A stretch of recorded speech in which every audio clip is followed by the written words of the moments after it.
We are live.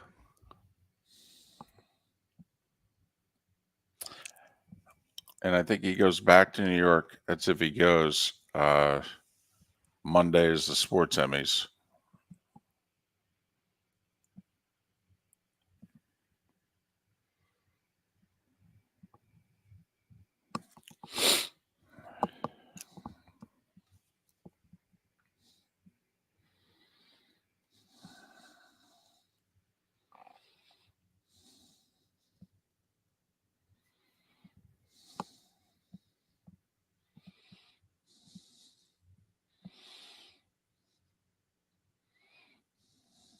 Kilo's dad is happy. Orioles avoided a sweep with a walk-off. Yeah.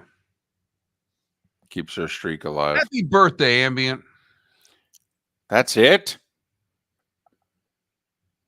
That's it?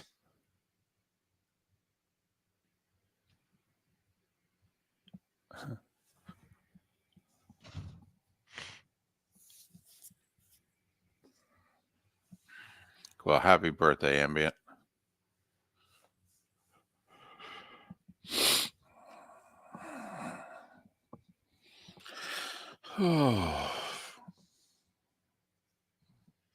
Two Mondays, a Thursday, and two Sundays for your Lions. 5 primetime games. Look at that.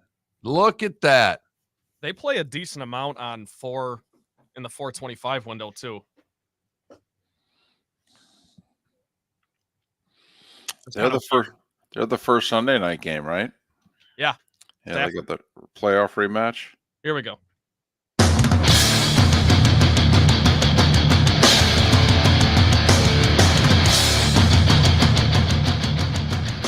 You are listening to Miller and Moulton, exclusively on the Florida Sports Network. And now, here's Mark Miller and David Moulton. Top of the morning to you on this Thursday. It is a milestone day. We will get to that in a moment. How the heck are you, Miller and Moulton? MillerandMoulton.com, Miller_Moulton on X. Before we get to the milestone, top of the morning to you, Mark. How are you? I'm good. I'm excited to hear what this milestone is. I feel out of it this morning. I fell asleep a little early. I didn't have my normal night watching playoff sports. I just didn't feel great last night. So I went to bed early, and I feel a little out of it this morning. I feel like instead of drinking the coffee, I should pour it over my head. I thought you feel out of it because you had more sleep than usual. And when you get to a certain age, it's like, wait. Did I get close to 7 hours sleep last night? I don't know what to do. That's like all of a sudden you're waking up without an ache and a pain. It's like, well, wait, hey. Can't feel my shoulder. What's going on here? I mean, my shoulder's not bothering me? Is that kind of what's going on right now? It is. I'm feeling a little funky. Well, and I forget when we started it in our first act. It was probably 15 or so years ago. But for whatever reason, we started a countdown. During this whole long, I think we were just sitting around like adding up days one time, talking about how the NFL and the football offseason, college football especially, it's the longest in sports and for we as a fan and what have you. So I think we tried to figure out when was the halfway point. Now we're closer to football than not. And I started doing a countdown. And you liked it, but you said, listen, you can't start it before 100. Okay, we can't, don't do it every day, hey, 146 days. Hurts too much. Right. Start it at 100. Well, I have a question. We don't normally count week 0. But this year, week 0 involves Florida State playing Georgia Tech in Dublin.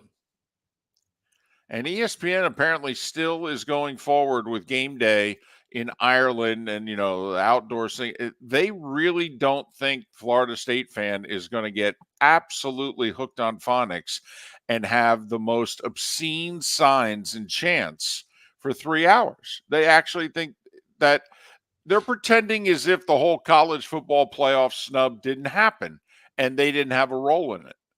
They think Florida State fans just going to enjoy the Saturday afternoon in Dublin. That's what they think. Huh.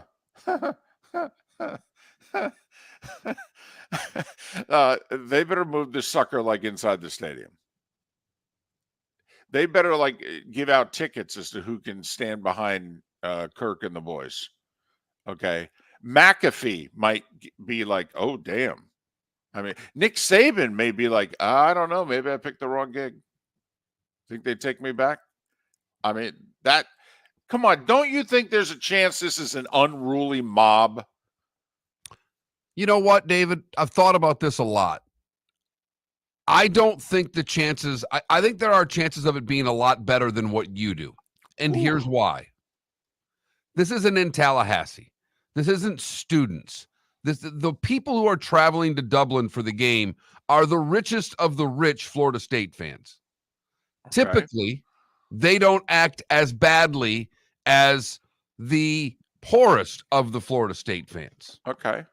Because the game's in Dublin, you're talking a minimum of $5,000 to go to this game. Yep. That isn't the crew that usually has the unruly mob chants.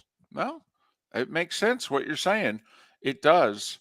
Do you know how angry the Florida State fan is, though? I mean, to a fan.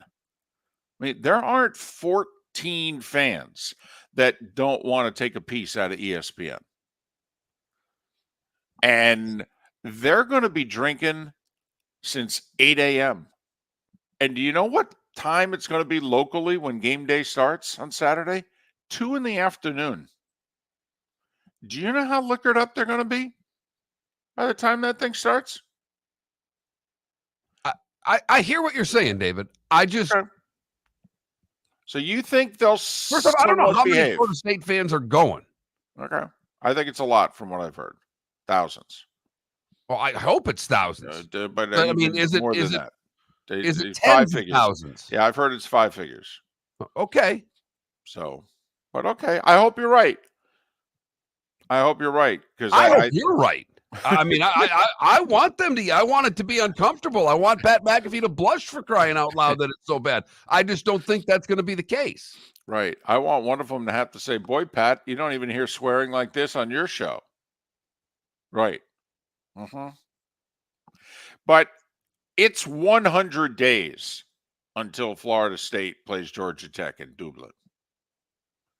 Now that's week 0, though. But we got a game day out of it. Does that count? Or does the season start the following Saturday? At which point I'll put the countdowns away for at least another week and what have you. By your rules, David, week 0 does not count. That is correct. But, you're the countdown guy. But this is, I get outvoted on things on this show. I understand. And I'm wrong a lot. So, I'm throwing it out there. Florida State, Georgia Tech, does that count? If so, the numbers are 100, 107, and 112. 100 days to Florida State, Georgia Tech, 107 until the first Saturday of the college football season, and 112 until Ravens Chiefs. So, you guys decide. And if it doesn't count, fine. We'll just put it away for at least another week. I'm going to ponder that for a moment. I'm struggling with that because you know how much I love a good countdown, David. I do know that. And I don't know if it's worthy of a poll question. Does Florida State, Georgia Tech count as the start of the college football season? Yes. No. It doesn't start till next week. Week zero sucks. Whatever. So that's all. That was the potential milestone that today is. But it lets you know where you are in the offseason. Not quite halfway for the NFL. Definitely past halfway for college. Speaking of the NFL and college, I think we were looking at the situation differently than the National Football League. And by situation, I mean the Saturday before Christmas.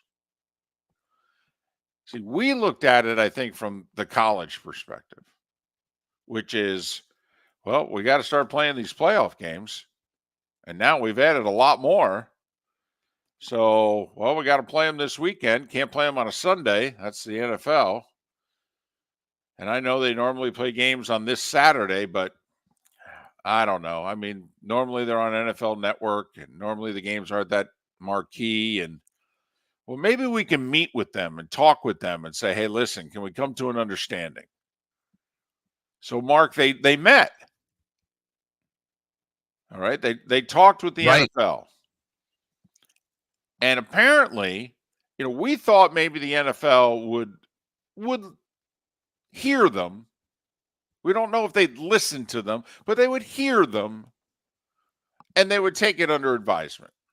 Oh, they took it under advisement, all right. Now, that's maybe what I thought. You thought, dude, it's the National Football League. They don't care. Right. They're like Tom about Petty. Anything or anyone. Right. They're Tom Petty. They don't back down. Oh, look at you. Uh-huh. So, did you see what the National Football League did for the Saturday before Christmas, the first Saturday of the college football playoff? Oh, do explain what they did, David. Well, like we said, normally the games are, right, filler and just something, to, I don't know, keep NFL Network alive. And they'll do a triple header. And, maybe you'll watch, maybe you won't. Whatever. We don't really care. Yeah.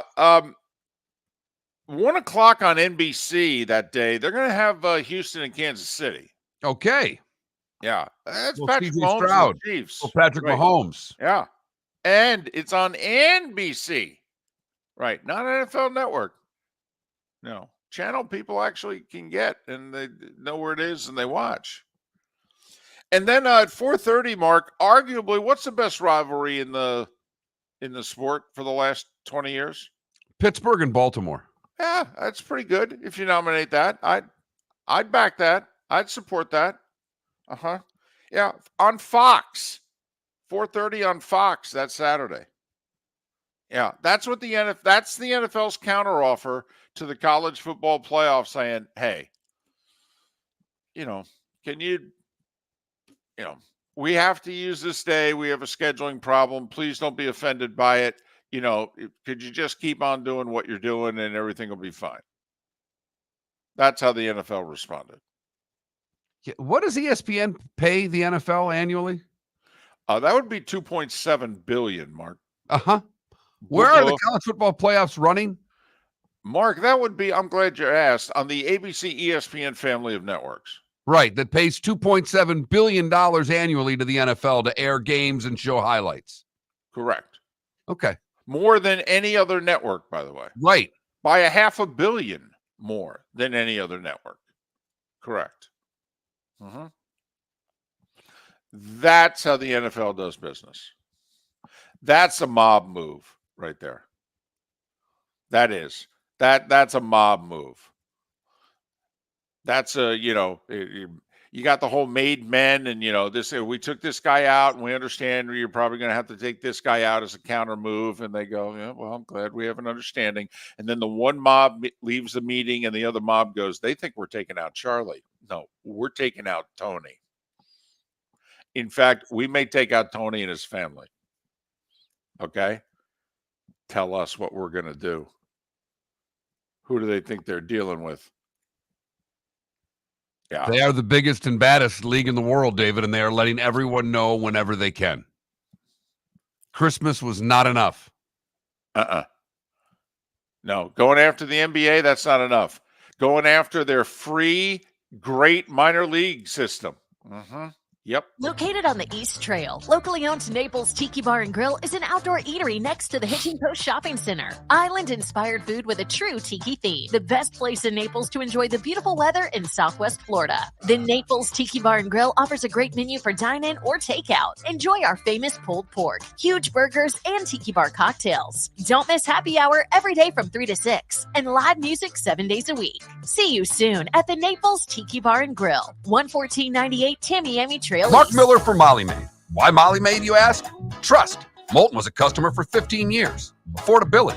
Didn't I just say Moulton was a customer for 15 years? Worry-free services. Our professional house cleaners are fully insured and a 24-hour warranty. Call Molly Maids today at 239-774-5839. That's 239-774-5839 or online at mollymaid.com/FTMYERS. That's mollymaid.com/FTMYERS.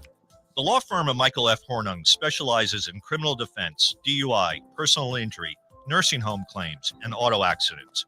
I'm a former prosecutor with over 34 years of experience. The information I know is information you need to know. If you've been arrested for a DUI, time is of the essence to maintain your driving privileges. Call the law firm of Michael F. Hornung for a free consultation. At the law firm of Michael F. Hornung, we are committed to excellence in your representation. Being a local attorney with local knowledge is clutch to the success of your case. For over 30 years, we have successfully represented the citizens of Southwest Florida. For a free consultation, call 239-437-0095. That's 239-437-0095. Our offices are conveniently located in Fort Myers. Visit online at mfh-law.com. You were listening to Miller and Moulton on the Florida Sports Network.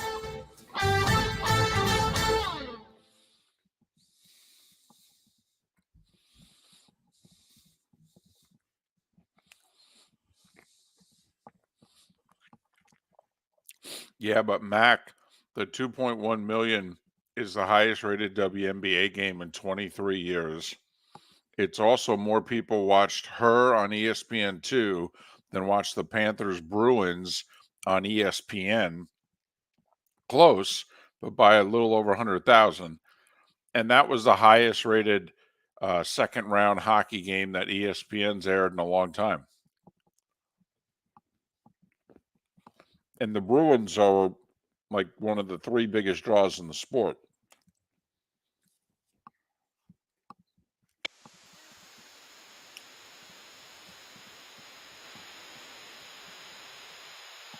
What are you doing over there?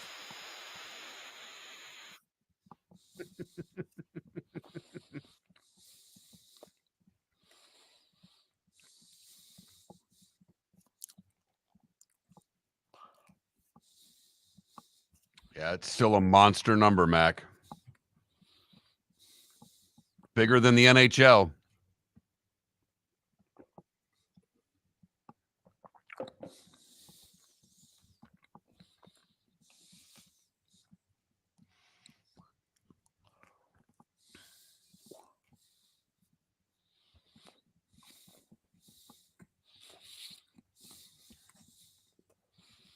Coffin Bob, the Saturday before Christmas, how many people are just going to sit home and watch football?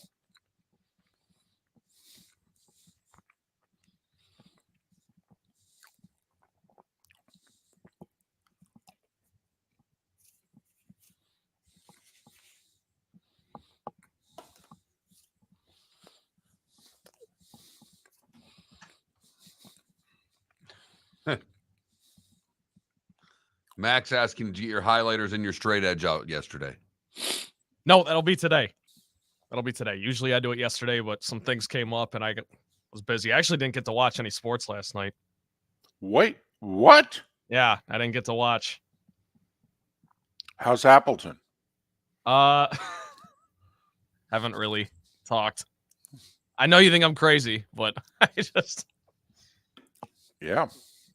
Matter of fact, I do. But... Yeah, I'm certain of it now. It's called a dunk. Alley-oop. It's right there. All you got to do is catch it and send it home. I was gonna say, Send it home, big fella. Send it in. that's a bucket and a foul right there. I mean, that's a 3-point play. I mean, unless Appleton's being replaced by a Madison or a Racine.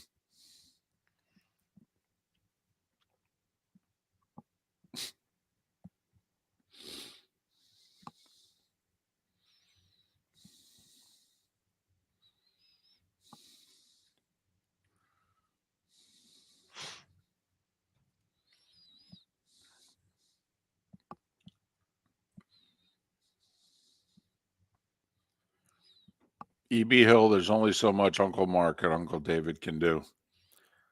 Sometimes, the young lads, they just have to do it themselves.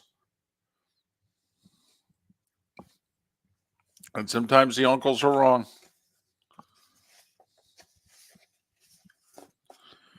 Good thing is we still get to sit at the adult table.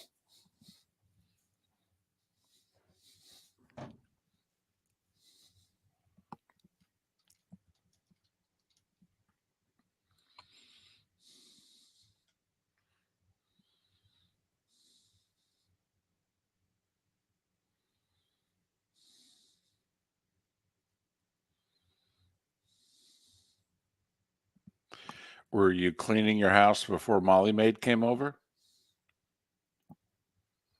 Me? Yeah. You think I have Molly made? It was a joke. I know. I'm just. Someday, if I get a house, if and when, I will be a proud customer. And I will not clean the house before they come over. There you go. There you go. Now we're talking. All right, here we go.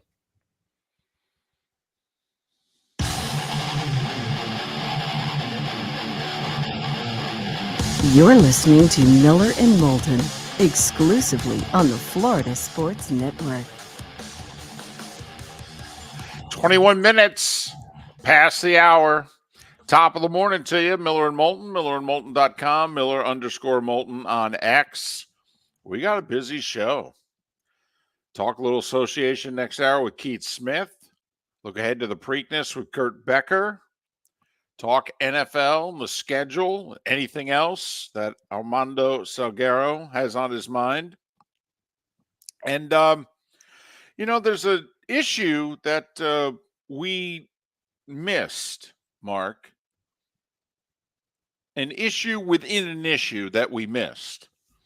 Okay. I'm intrigued. And you would think that since I live in the city that is the site of the issue in Jacksonville, that we would have brought it up.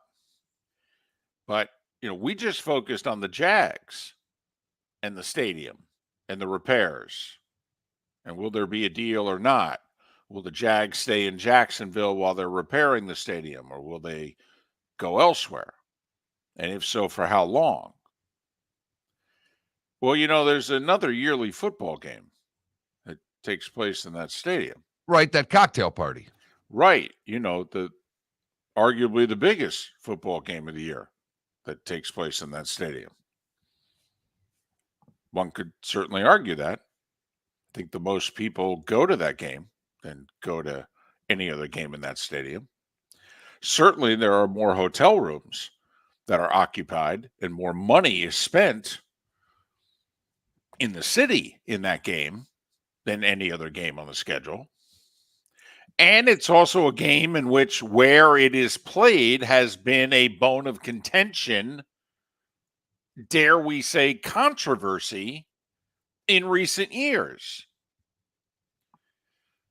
Well, if the Jags are going to have to relocate for at least a year, then doesn't that game have to relocate for at least a year? Oh, at least two. I mean, it's not going to relocate for one unless they go to Atlanta, the whole neutral site thing. I mean, if they're going to put it in one stadium, Gainesville or Athens, wouldn't that mean they have to reciprocate? Well, depends. It depends. We've got contracts here, although, that's right. the contract between Florida, Georgia, and the city of Jacksonville expires after the 2025 game. Huh. What a coincidence. So while work on the stadium is done in 2025, 2026, and 2027, So are we going to do what we did last time we were doing work on this stadium? You know, a home and home?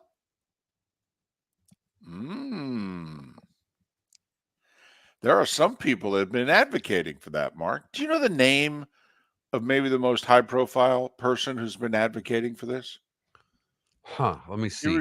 I'm not that smart, David. Okay. But I think I know that it's Kirby Smart who's been advocated for that. Right. Yep. So Trey Wallace covers college football for Outkick. We will talk to him about that little issue about, maybe, just maybe, we can get a 2-year home and home out of this sucker, just like we did over 30 years ago. Worked out pretty well for the Gators, as I recall. Maybe Georgia would like a little payback. You think? Just saying. In fact, was Kirby involved in that game? He was too young, right? Or was that right around the time? Because was that 93, 94 they played on campus?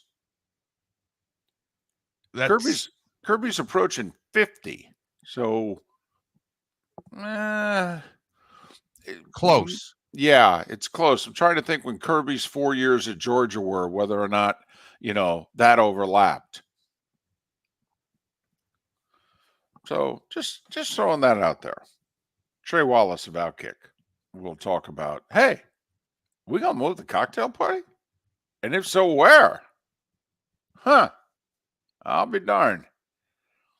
So that's coming up in our Diamond District bonus hour. But busy sports day yesterday, and the PJ Championship gets underway in the next half hour. So we got a lot going on today. NBA, NHL playoffs, the schedule release.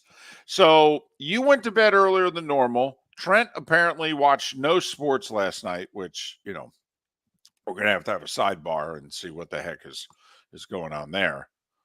All right. Whether or not, we need to, I don't know. Intervention of some sort? Call in the authorities, or whether or not he was having such a good time that, it superseded sports. So, if that's the case, keep it to yourself, young man. But, Trent apparently missed, as it was happening, his Detroit Lions getting 5 primetime games. And the most any team got is 6. By the way, the NFL's all in on Aaron Rodgers again. Of course they are. Well, what do you mean, of course they are? No, seriously. You just think that's because it seems to me as if they're almost completely doubling down.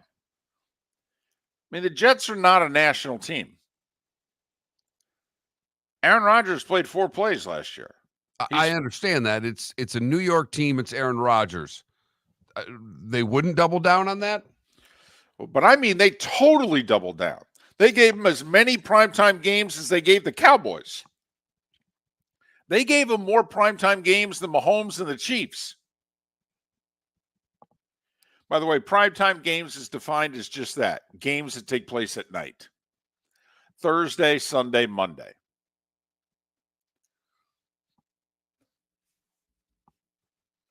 So Thanksgiving doesn't count.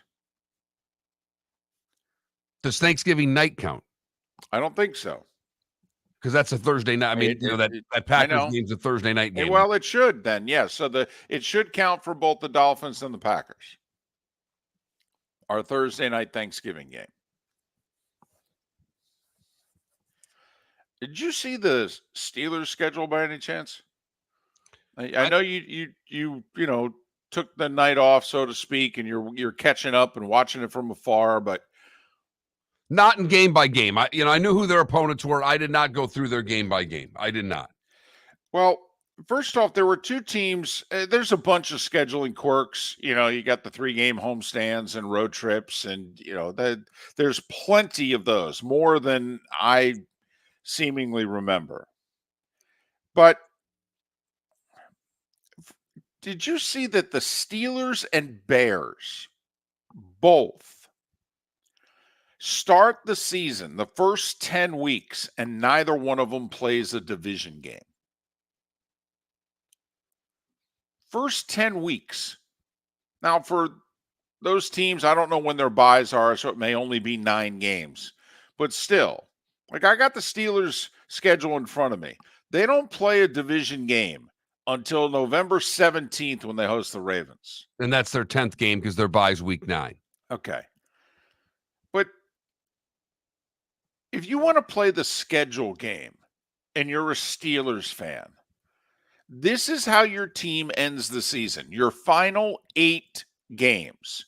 Mark, feel free at any time to interrupt me and just say win. Home for the Ravens, at Cleveland, at Cincinnati, home for Cleveland, at Philly, at Baltimore, home for the Chiefs, home for the Bengals. Ooh. Yeah. How about that 8-game stretch to close the season? 6 division games. And then the other 2 games are the Chiefs and the Eagles. That's 8 teams who all finished above 500 last year. That's what? Steeler country, let's ride. That's 6 of the 8 games in which teams made the playoffs last year. We're talking about the Gators schedule is like one of the toughest college ones we've ever seen. That's as tough as an NFL schedule can get. Visit Jason and Todd at the Diamond District. Hi, I'm Jason. And I'm Todd with the Diamond District. I believe in complete transparency. If you're shopping for diamonds in Naples, you're paying too much. If you're shopping in the Cape or Fort Myers, you also won't see the selection you deserve to have. If you're online, there's no human connection, and you won't know if your diamond is beautiful or not until it shows up in the mail. Just because it's GI certified doesn't mean it's brilliant. There's so much more to a diamond than its cut, color, and clarity that makes it beautiful. Visit us at the Diamond District for a non-commissioned and educational presentation, and quit paying more in Naples or buying blind from the internet. The Diamond District has the rarest diamonds from 1/2 carat to 10 carats. You won't find a bigger selection or better value. And you won't find a better buying experience. Jason and I are in the store nearly every day, and we look forward to shaking your hand and welcoming you to our Diamond District family. At the Diamond District. The law firm of Michael F. Hornung specializes in criminal defense, DUI, personal injury, nursing home claims, and auto accidents. I'm a former prosecutor with over 34 years of experience. The information I know is information you need to know. If you've been arrested for a DUI, time is of the essence to maintain your driving privileges. Call the law firm of Michael F. Hornung for a free consultation. At the law firm of Michael F. Hornung, we are committed to excellence in your representation. Being a local attorney with local knowledge is clutch to the success of your case. For over 30 years, we have successfully represented the citizens of Southwest Florida. For a free consultation, call 239-437-0095. That's 239-437-0095. Our offices are conveniently located in Fort Myers. Visit online at mfh-law.com. You are listening to Miller and Moulton on the Florida Sports Network.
Denver's over unders 5.5. I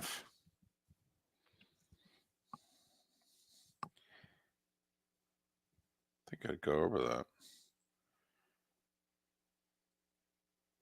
Tied for the lowest with New England and Carolina.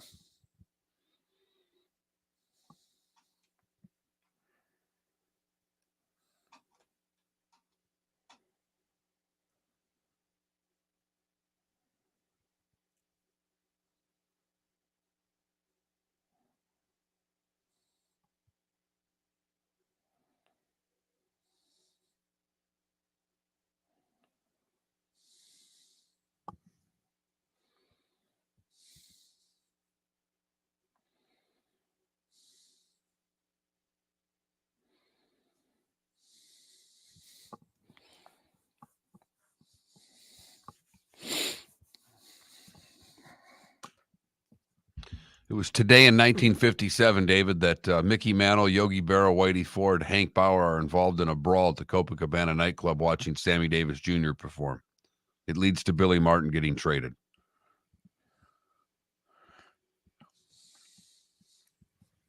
Of course, it doesn't say he was at the brawl, but he must have been. Probably started the brawl. Probably.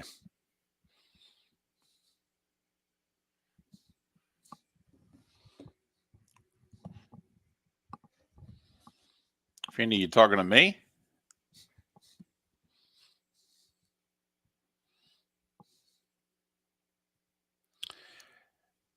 Did he? I think the Steelers over under to start was 8.5. I've seen it go down in some places to 7.5.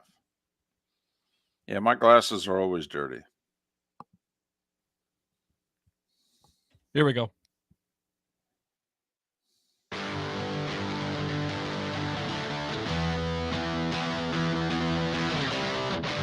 You're listening to Miller and Moulton, only on the Florida Sports Network. 22 minutes before the top of the hour. Our guests start 1 hour from now. What are we thinking for a poll question? Anything? Anything excite us? Scheffler of the field? Wow. How about Scheffler, Rory, Koepka or the field?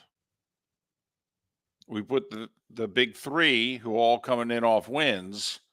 We put them in their own category, and you could take the rest. You know, I like it.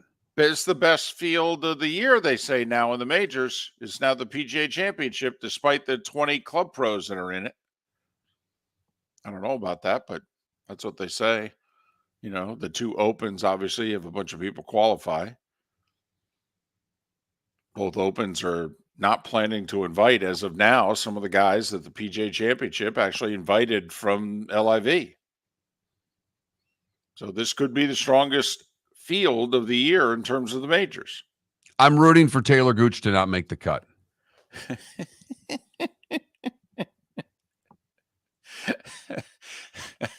So you don't like his whining, do you? I don't like his whining. I don't like the fact that he thinks he's too good to have to try to qualify for the British or the U.S. Opens. I agree. I mean, who do you think you are? If you're that good, go play. Right. I mean, Sergio qualifies. Right. For both opens, for goodness sakes, and he's a Masters champion. You haven't won a major. You haven't seriously contended in a major.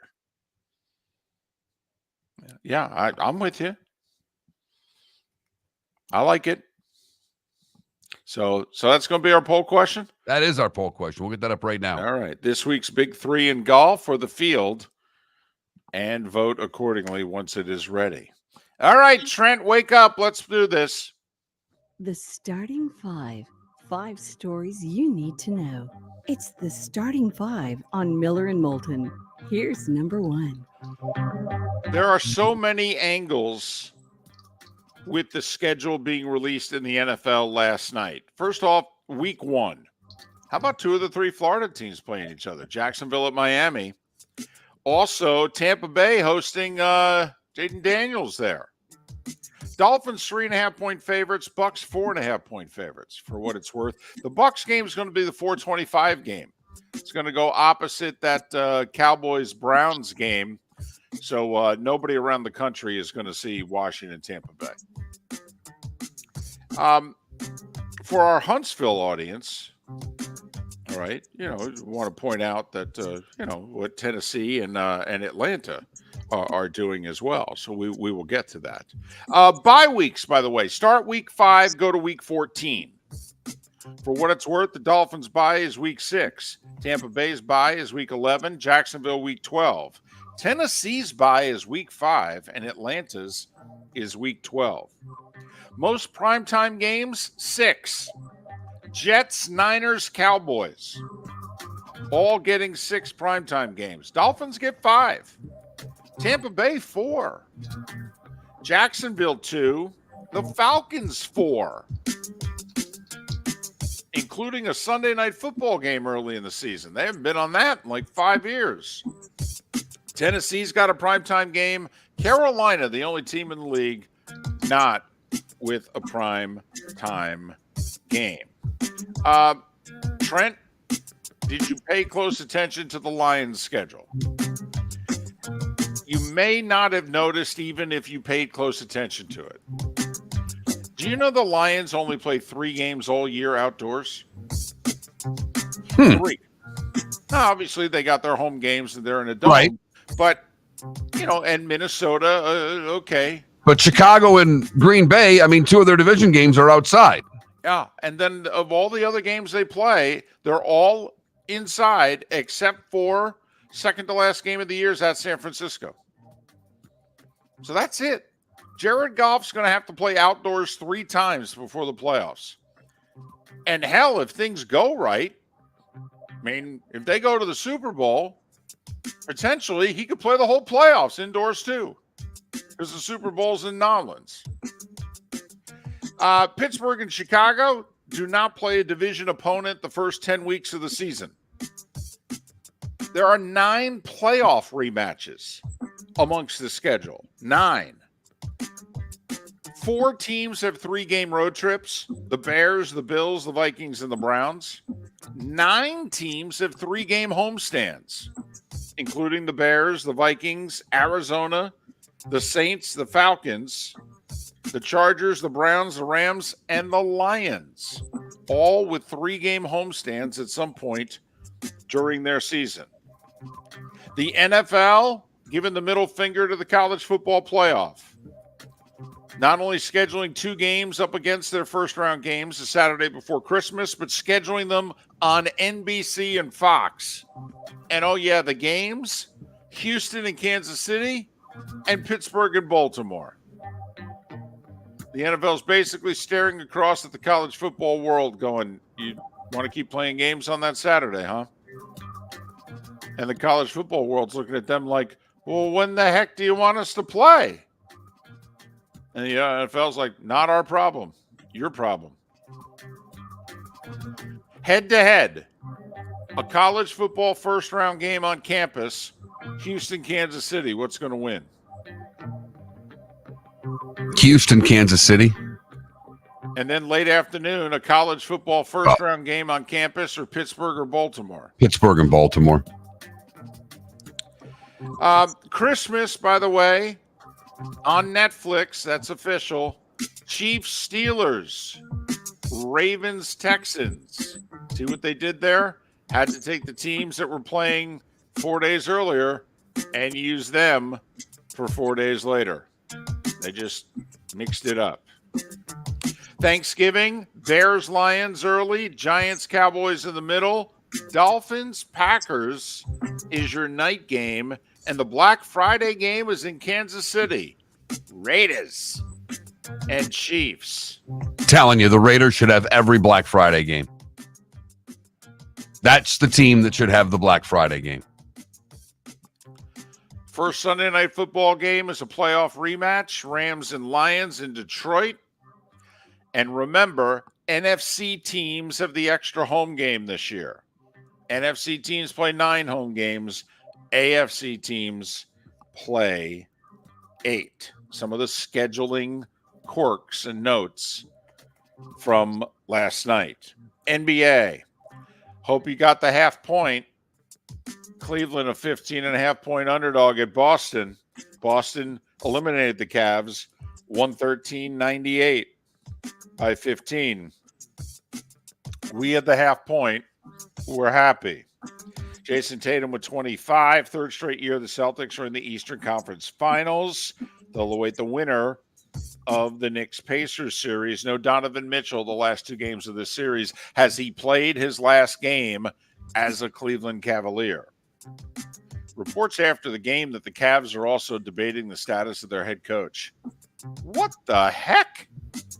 Are you serious? Back-to-back 50-win seasons? Yeah, won your first playoff series without LeBron, and what the heck?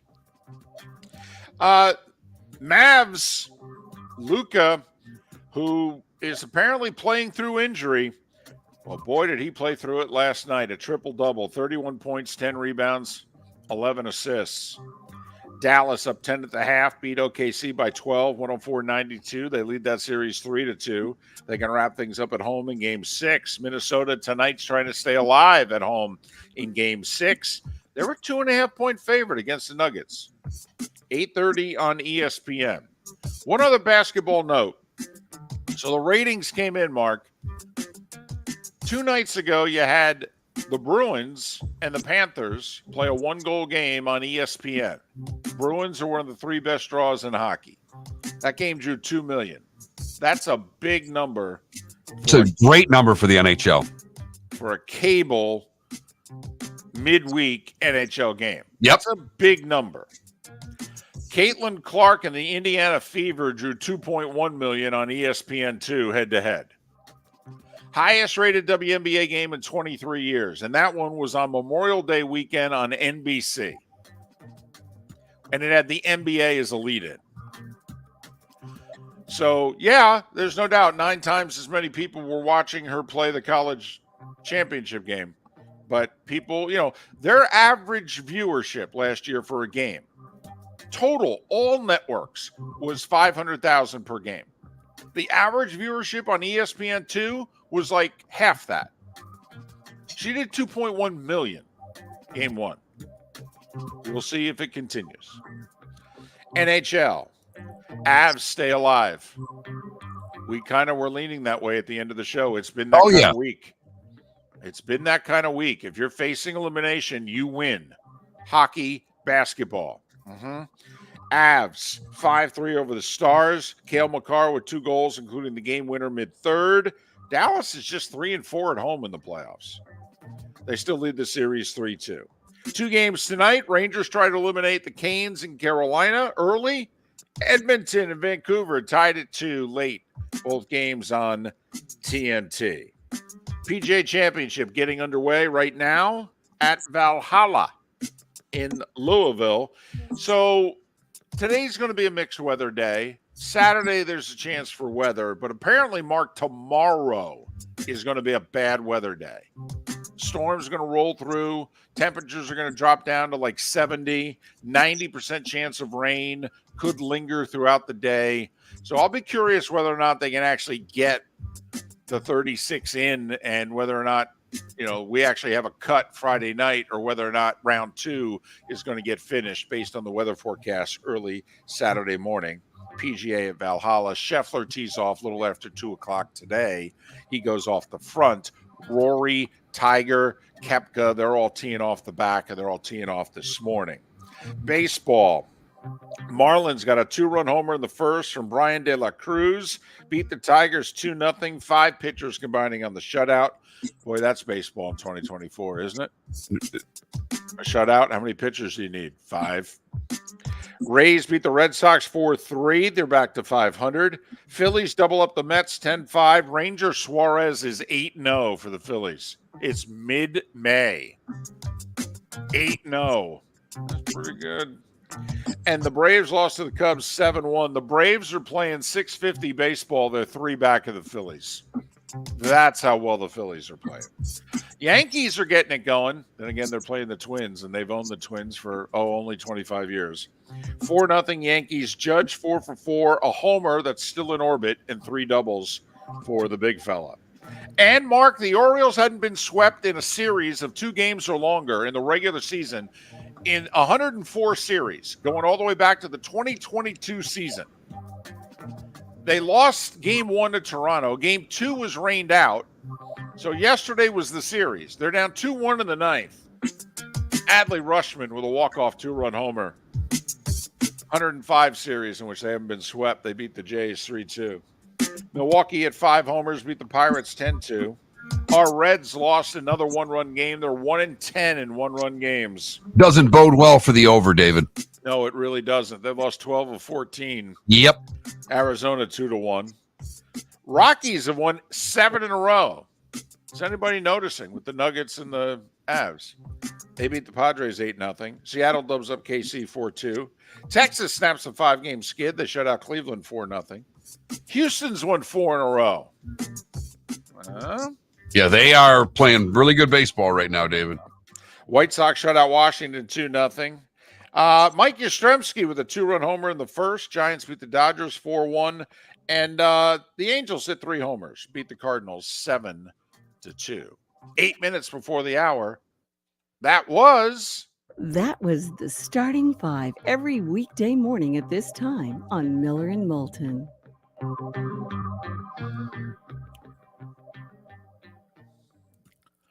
So there you go.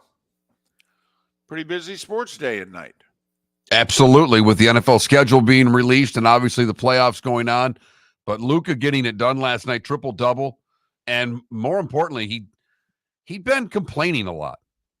Mm-hmm. And teammates and coaches felt that was taking him away from his game. He shut his mouth and played basketball last night. And had a triple-double, 31, 10, and 11. Out. Had a big block on SGA, too, in around a minute or so to go. He's hurting, though. He took himself out of the game. Both knees, apparently. Well, one knee, one ankle, I thought. I thought it was like the right knee and the left ankle. He's apparently receiving hours worth of treatments in between shoot-arounds and practice. So it's a battle of attrition, even in the NBA. But, hey, at least he's playing. But literally somebody close to the team told the beat writer if this was the regular season, he'd miss 2 weeks. No, I mean, I don't want to say good in the way that – no, good. It's the playoffs. This is when you're supposed to rise up and play through these things. We watch it in other sports, and we put these guys on pedestals. It's nice to see someone in the association doing the same thing. Miller and Moulton, thanks for listening. Hello, friends and family of Southwest Florida. Are you looking to tap into the electric vehicle market? Well, look no further, because we here at Southwest Florida Golf Carts have just what you need. E-bikes, golf carts, LSVs, scooters, and more. Come down and talk with one of our experienced sales reps, have a soda and a smile, and you could be cruising the streets in your new EV today. Stop by the store or visit our website at flgolfcarts.com and enter for a chance to win $100 off your next purchase by answering John's monthly sports question. The law firm of Michael F. Hornung specializes in criminal defense, DUI, personal injury, nursing home claims, and auto accidents. I'm a former prosecutor with over 34 years of experience. The information I know is information you need to know. If you've been arrested for a DUI, time is of the essence to maintain your driving privileges. Call the law firm of Michael F. Hornung for a free consultation. At the law firm of Michael F. Hornung, we are committed to excellence in your representation. Being a local attorney with local knowledge is clutch to the success of your case. For over 30 years, we have successfully represented the citizens of Southwest Florida. For a free consultation, call 239-437-0095. That's 239-437-0095. Our offices are conveniently located in Fort Myers. Visit online at mfh-law.com. Visit Jason and Todd at the Diamond District. When choosing something of high value and personal significance, such as a diamond, you want to shop with the best, and the mall is not the place to be. Here are my friends, Jason and Todd, with the Diamond District. Take a stroll in the mall, pop into a few jewelry stores, and you'll soon discover you're in the wrong place. Rings begin to look all alike. You're not finding GIA certified diamonds.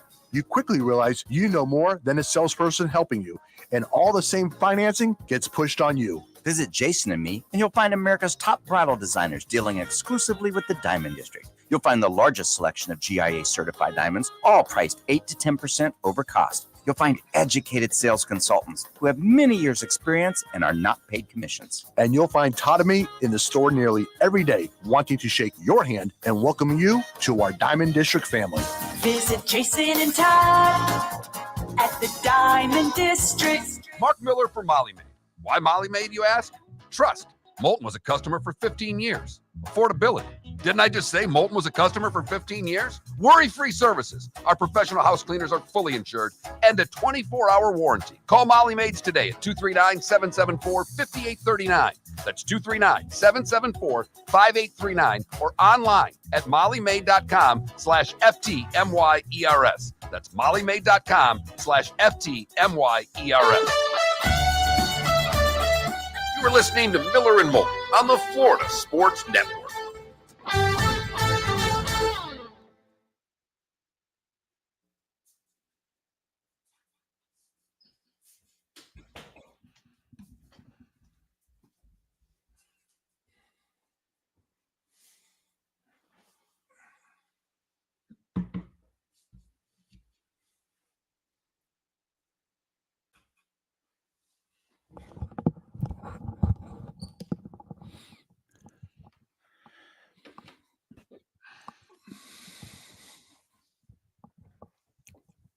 Mac, we did not mention that. The Walter Johnson 18-inning complete game. That was yesterday, 1-0. You know why? Because it didn't say if he won or lost. I'm guessing he won, but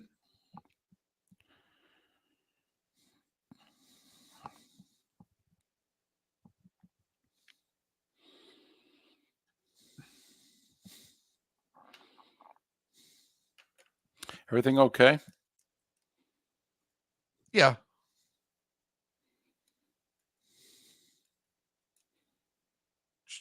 Keep him out. He's a mess. Fuck. This whole thing is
By the way, Kirby just missed.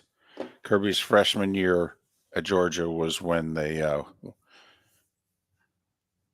went back to playing in Jacksonville.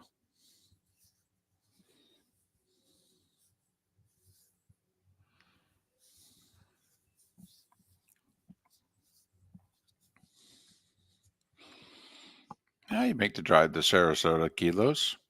It's not that bad. Here we go.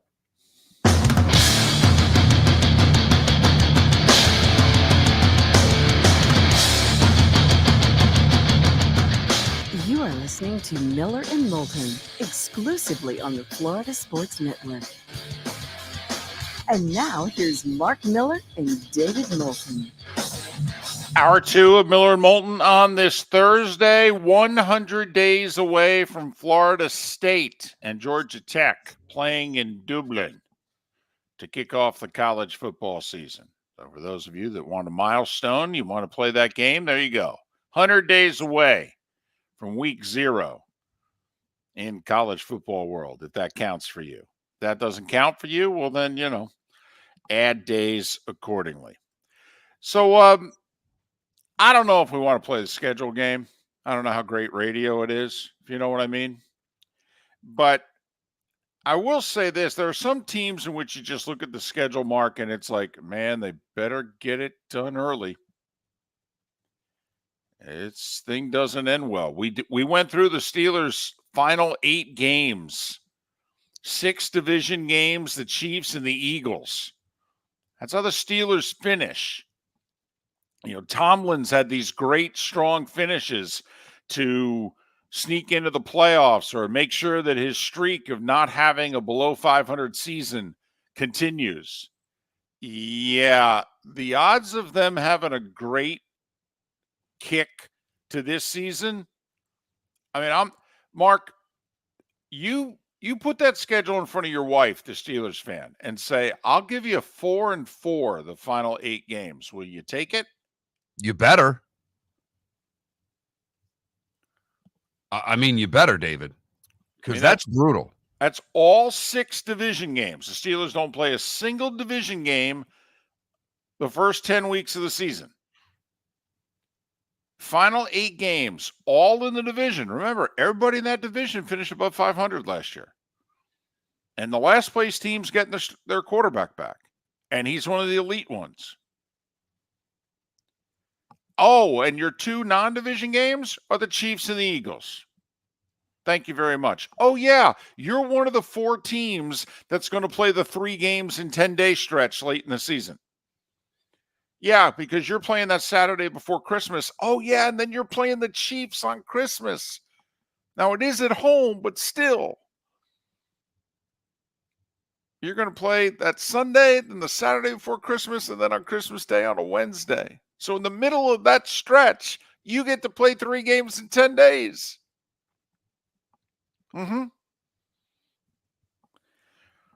Whew. Warren Sharp did some good work on the schedule last night, but one of the things that I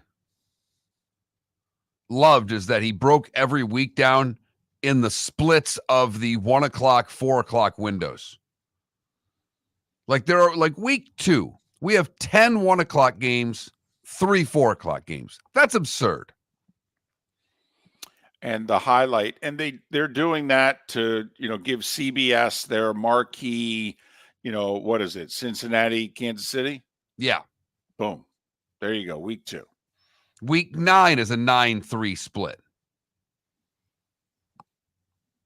Most of the weeks are 7-3, 7-4, things like that. But there are a couple weeks in which the splits are really bad for those of you that like to watch a lot of games. That you have a setup like I do, or you have a YouTube TV where you can watch 4 games at once. Remember how last year we said about the Dolphins? Boy, they better get off to a good start. That finishing stretch is tough. We went through their 5-game finishing stretch and said, this might be 2-3. So you may have to get your work done early. Well, sure enough, the Dolphins staggered to the finish. Now, they lost a game we didn't count on them losing at home to Tennessee, which cost them dearly.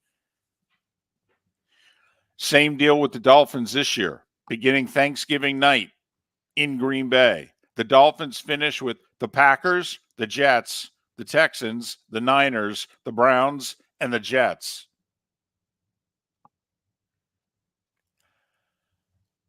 So you got 4 games against winning teams and the home and home against the Jets, who are expected to be much improved, especially if the quarterback stays upright. And on top of that, you mentioned, obviously finish with the Jets, but they finish at the Browns, at the Jets. So that's games in December and January that are going to be outdoors in the cold.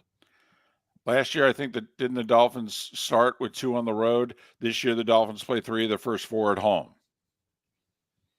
You know whose schedule's tough this year, I think? Jacksonville. First off, they don't have back-to-back home games all year. They never get to, relax, unwind. Hey, we're going to be home a while. And I don't know. I just looked at the Jags schedule. I mean, Mark, they start with Miami, Cleveland, Buffalo, Houston. And then for good measure, the Colts come to town, and Indianapolis owns them in Jacksonville. Well, and 3 of the first 4 on the road for the Jags. And you mentioned the teams that they played, but it's at the Dolphins, it's at the Bills, it's at the Texans. So 3 of their first 4 on the road. Their home games against a division team that they struggle with mightily at home. Then they go to London for 2. Now, they swept London last year. Might be a key part to their season again. But then they come back from London, Green Bay, Philly. 2 weeks later, at Detroit, home game with the Texans. The Jets come to town. The Jags schedule looks tough to me. There doesn't seem to be, I look for soft spots. This is where this team, they're going to go 4-1 here. I look at the Jags schedule. I don't see that 4-1 stretch. That just naturally jumps off the page to me. We all see things differently. That's all I'm saying. As for Tampa Bay, well, better win week 1. I mean, you're home for Washington. You got to win that. Because then they go to Detroit. Week 4, playoff rematch with the Eagles. Then they start playing some division games. They got Kansas City on the road this year. I mean, they back-to-back. They got the Chiefs and the Niners in November. But if the Bucs can hold on after their bye, which is week 11, they're at the Giants. That's a winnable football game. Oh, sure. At the Panthers. That's a must-win football game. Home for the Raiders. Very at the winnable. Chargers. At the Winnable. Cowboys. Home for the Carolina Panthers, and then home for New Orleans.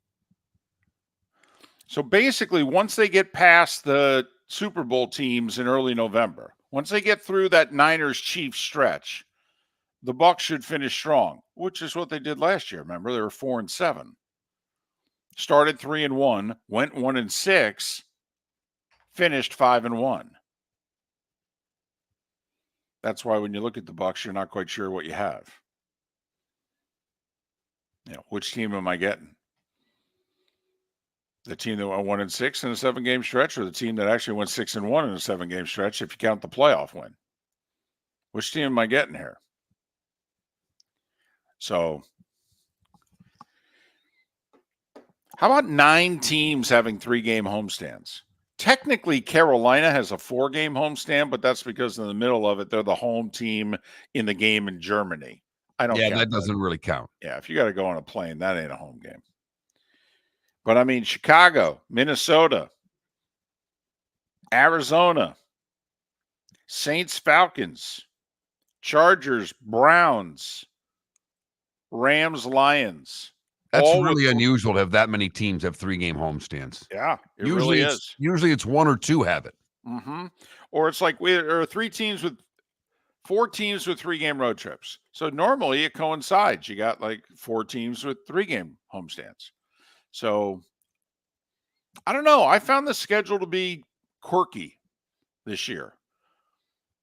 They're going out of their way to give, the networks, which they should. I mean, you pay $1 billion for Thursday night. You pay $2 billion for the games on Sunday and Monday.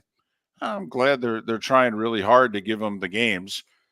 I mean, 1:00 Sunday is the abyss now for the NFL viewing. And that's where the most games are played.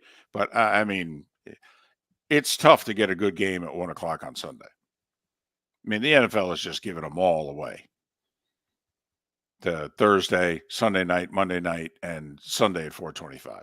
Yeah, the Thursday night schedule looks better than it did a year ago. It's not great, but it looks better than it was a year ago. And it's year 2. Last year was much better than year 1. So they're taking care of Amazon a little bit. $1 billion a year for 15 or 16 games. You pay 60, 70 million a game. Okay, we'll throw you a little bone. I mean, you get Bills, Dolphins week 1 on Amazon. You get Cowboys, Giants. 49ers, Seahawks. I mean, the Thursday night games, Bengals, Ravens is a Thursday night game. Could Packers be and Lions. I mean, there's some good Thursday night games. Giving them some division games, too. Could be Al Michaels last year. I believe it's his last year on his contract. So just something to keep in mind. There aren't many from his era still doing it. Vern called it a day at the Masters this year. Because I think Nance and Buck, and if you want to add anybody else, in with that, if you want to throw in Tirico or what have you, even Harlan, I mean, they're mid-50s to early 60s. Ian Eagle, I think 53. So how old's Nance? Nance, I think, is 63. Okay, I mean, I don't put him. I mean, he's kind of the bridge between the Al Michaels and the Joe Bucks to me, if you know what I mean. Joe's mid-50s. I think Joe just turned double nickel. We're the same age. It's the only reason I know that. He just turned 55. And I know Nance is in his 60s. But Al, I think, in fact, Nance tomorrow turns 65. So there. But, I think Al, last one left from his era. Yeah. Yeah, Musburger's not really doing it anymore. I mean. Nope. He's no longer doing the Raiders.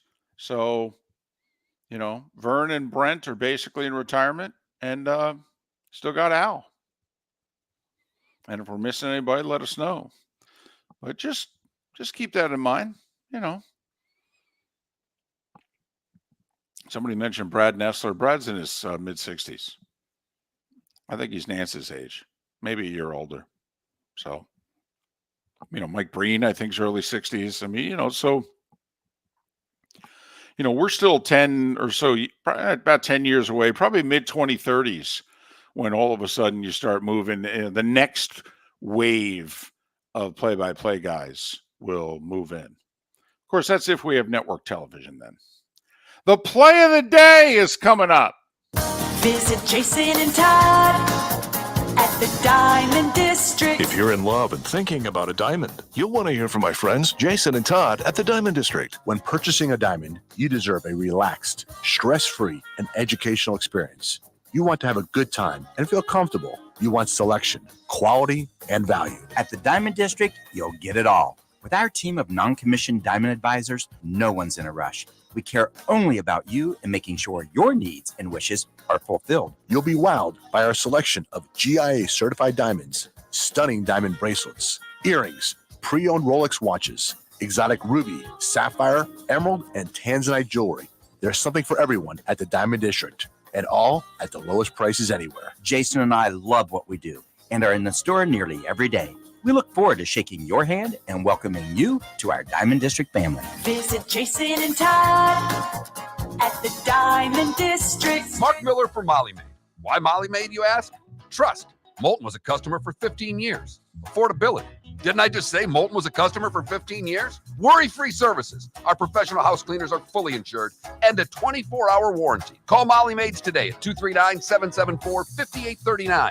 That's 239-774-5839 or online at mollymaid.com/FTMYERS. That's mollymaid.com/FTMYERS. The law firm of Michael F. Hornung has successfully represented the citizens of Southwest Florida for over 30 years. As a former prosecutor, the information I know is information you need to know. If you've been arrested for a DUI, a criminal matter, or involved in an auto accident, call the law firm of Michael F. Hornung. I'm a local attorney with local knowledge to assist you through the process. For a free consultation, call 239-437-0095. That's 239-437-0095. Offices in Fort Worth. You are listening to Miller and Moulton on the Florida Sports Network.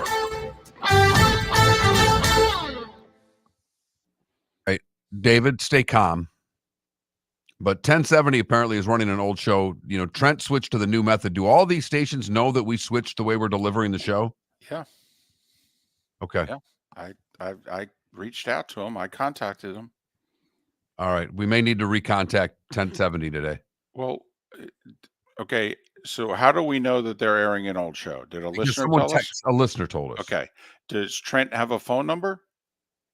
No. I checked with them this morning at 5:30. I checked with the people. But not with 1070. We don't ever check with the station. No, I don't call each affiliate. I only call the. No, I understand that, but you don't have a number to. No. I don't have any numbers for any affiliates.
Dre, I got the Lions at 12-5 again.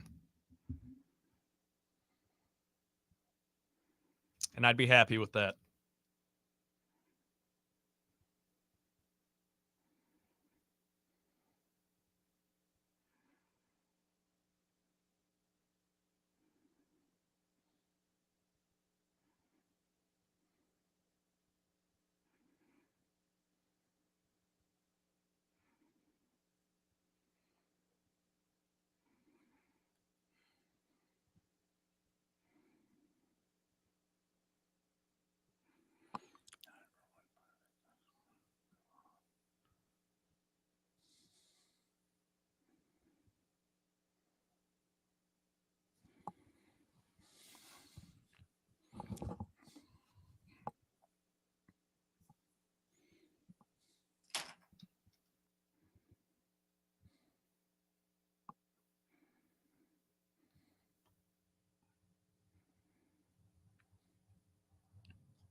Here we go.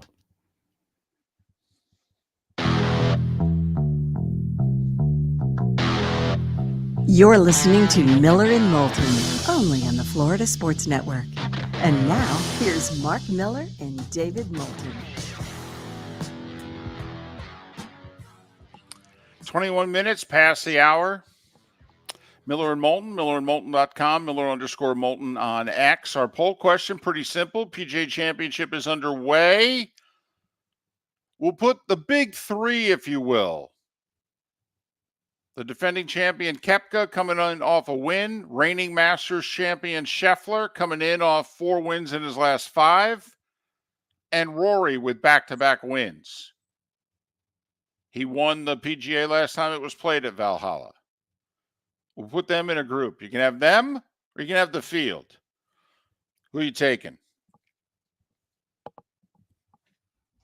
And I put them all up individually. So I did not adhere to what you said. I apologize. I put Rory as a category, Scheffler as a category, Koepka as a category, and then the field as the 4th. I did it a little different than you suggested. I apologize. Okay. I misinterpreted what you said earlier. Right now, nobody has voted for Rory. Really? Scotty Scheffler getting the majority of the votes at 44%, the field next, and then Koepka 3rd. Well, how can you vote for Rory? Let's just call a spade a spade. You could have the best feeling in the world about Rory, and he's hot and rolling right now. He hasn't won a major in a decade. Right. No, How I hear can you. But, I could make the argument, I could do that. Scheffler's never won a tournament after April 30th. I could throw that in your face. But I know what you're saying. But here's the other thing, though. Last time Rory had a big breakup, he went on a roll. He won 4 out of 6 tournaments when he broke off the engagement to Wozniacki, including winning the PGA at Valhalla. See, fortunately, you've never been through something like this. See, over half the people listening have. Okay? There's no middle ground when you go through something like this. There isn't. You're either a mess or you're the most relieved person in the world. And you are focused and you dive into your work and you do, and athletes are the same way. There's many an athlete in which, my personal life was a mess and this, that, and the other thing. And no, sorry, I'll be better next year. I'll have my head together. And there are some athletes who have the best years of their career. So, literally. So. And as Paul brings up in the Twitch chat room and throws that logic right back in my face, you kept betting the Pistons all season. Correct. Touche. Make a dadgum good point, Paul. Make a dadgum good point. I'm taking the field. I probably should have a pick, though, shouldn't I? Probably. Yeah. That's usually the way these things work. Right. I mean, the field. So I should probably, I got like 140 something guys to pick from. I should have one off the top of my head, right? I don't know how you pick against Scotty Scheffler. That's who I'm picking, for the record. I always take the field with these types of questions. And we had a poll question similar to this for March Madness. It was Purdue, Houston, UConn, or the field. I picked the field. I was incorrect. Right. Not only was I incorrect, but 2 of those teams made it to the final. So Auburn. Oh, that was tough. Auburn and the Gators on day 1. Ruined a few brackets for us, no doubt about it. Absolutely crushed me. I'll go Cam Smith. Just saying. They're going to go low this week, apparently. With the rain, the greens, they're going to roll true. It's going to be like throwing darts. Yeah, it'll be long, but damn near all these guys are long enough. They all are. I saw a stat, Dave, and I don't remember the exact number, but the par 3s are between 193 yards at the shortest, 254 yards at the longest. That sounds menacing to most of us who play golf. An average par 3 of 2 1/4, or for those guys, a 6-iron. Right. Well, they did say, though, this will be a different tournament than most because this will be the 5 through 7 iron tournament. Whereas a lot of tournaments, it's 9-iron wedge or series of wedges and then a putting contest. They think this will be the 5 through 7 iron tournament because of the length. That would be great to see them not have to just hit wedges all the time. That might give Rory, that might be why Rory has an advantage. When it becomes a wedge game, he struggles because his wedge game is not elite. So that very well could be an advantage. You know, Rory won there before. Maybe that's a reason why. So there you go. I'm going Cam Smith. You know, he plays on LIV, so you've all forgotten about him. He won the Open Championship, and the players, both less than 2 years ago, you've already forgotten about him, haven't you? Yes. As a matter of fact. I know. He was like... Live Golf is where you go to die. I mean, outside of Koepka, the rest of those guys we don't pay much attention to anymore, David. He would have won Player of the Year on tour 2 years ago, except before the season ended, he made the jump to Live. Because he won the Open Championship and he won the Players. He would have been Player of the Year. And instead, I think they gave it to Scheffler. Because they're like, well, we can't give it to him. Yeah, but he's got the best resume. Nah, I can't give it to him. Okay. By the way, does Tiger make the cut? Probably. Because that's really the game we're playing here now with Tiger. I mean, come on. We can't talk about him contending until he actually does again. I mean, to talk about him contending is foolish. No. But I'd bet on him making the cut. Okay. You? He's good at that. Always has been. So, yeah. A lot of pride for Tiger to play on Saturday. I will say, though, if they're going to go low, you know, Tiger can't go low anymore. Tiger can, you know, make pars. But Tiger doesn't go low very often anymore. And if they think that they're going to go low this week.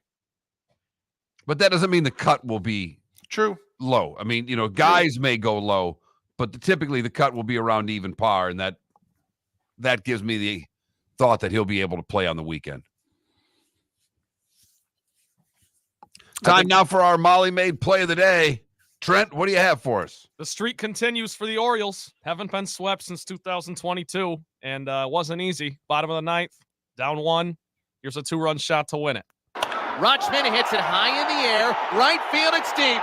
Springer going back at the track, at the high wall, and this baby is out of here. Adley Rutschman has walked it off. It's a 2-run shot. It just landed above the LED board in right. And the Orioles, it is another series where they still haven't been swept. And once again, that division just providing us plenty of entertainment.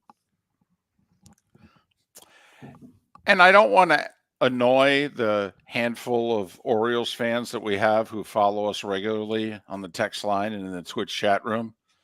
But don't get me wrong, it's a great streak. 105 consecutive series where you haven't been swept. But how'd they do in the playoffs last year against Texas? Oh, God. Did they win a game? No. So they got swept. Swept. Right. So I'm just saying that, you know, it's a cool streak and they're really good. Hell, they may win the damn World Series.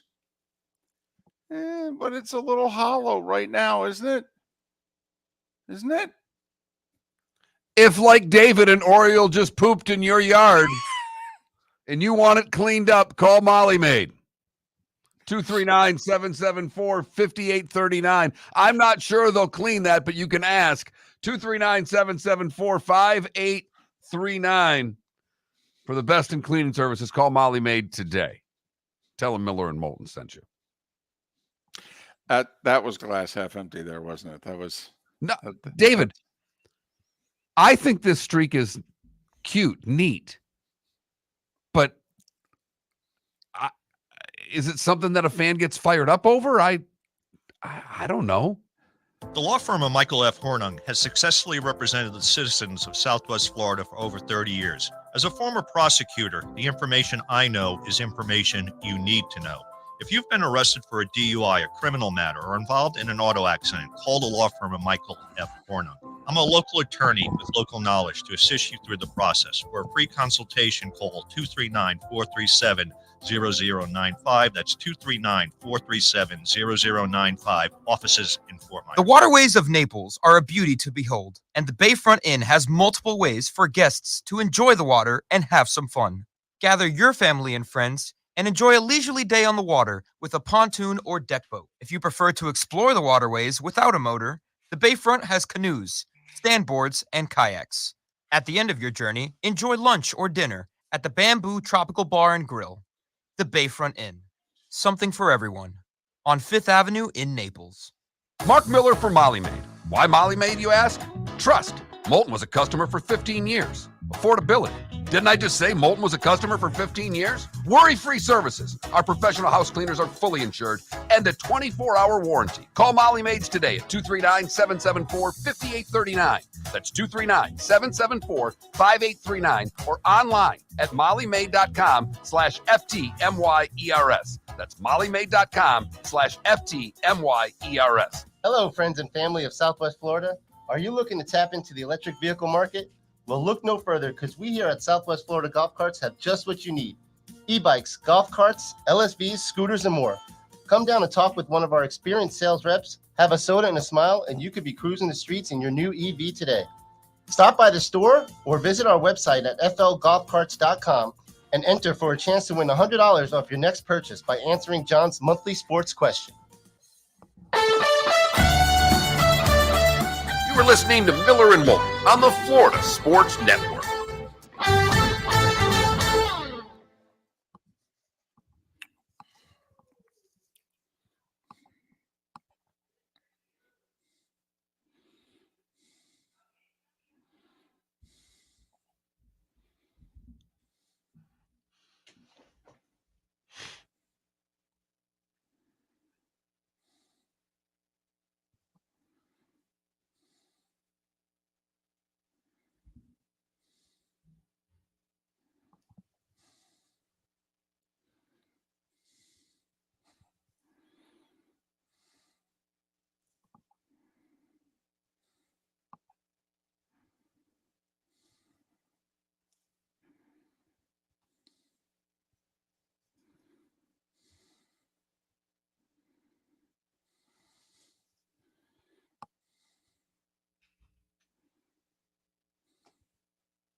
I'm not making this up.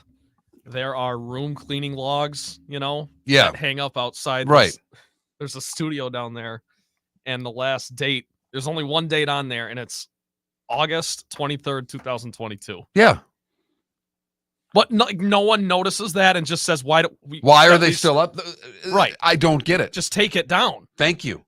At that point, you haven't cleaned it in 2 years. So I reached out to Port Charlotte,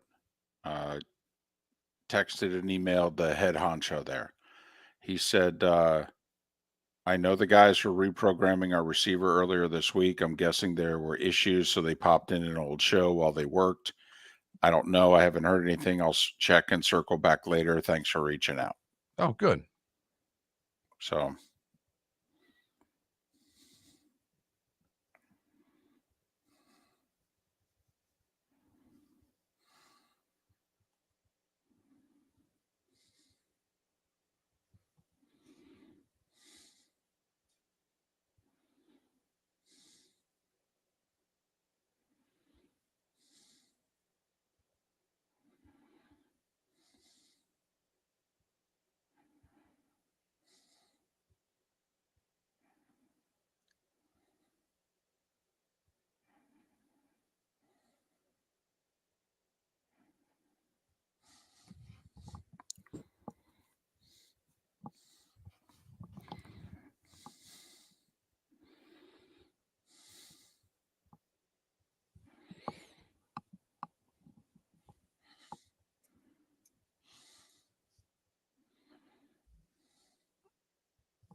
So we got Keith Smith coming up here. He's calling now. Okay.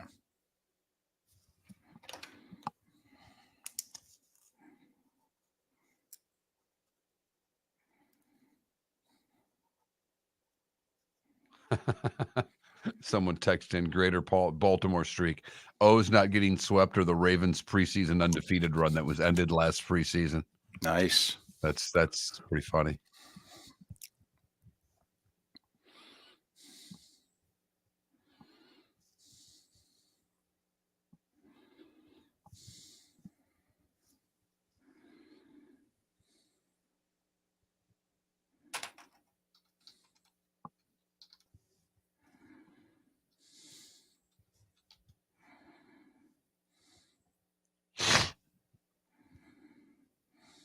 All right, we're good. Here we go.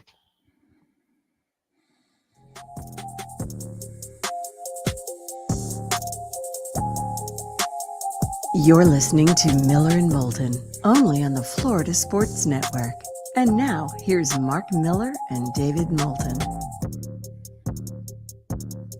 22 minutes before the hour. Thanks so much for being with us. Miller and Moulton, millerandmoulton.com, Miller_Moulton on X. Kurt Becker next hour to preview the Preakness. We'll get back to talking some NFL. Armando Salguero. And in our bonus hour, so the Florida-Georgia game, is it on the move because of the Jacksonville Stadium project? We'll talk to Trey Wallace about that. Keith Smith covers the association for Spot Rack and the YouTube NBA Front Office Show, which is terrific. Follow Keith on X at Keith Smith NBA, Keith Smith NBA. Keith, good morning. It's David and Mark. How are you? I'm doing well. Thank you for having me. All right. Not a surprise, the Celtics, even with the Porzingis injury, there's nobody in the East, is there, Keith? I mean, this is just a matter of getting him back for the finals, isn't it?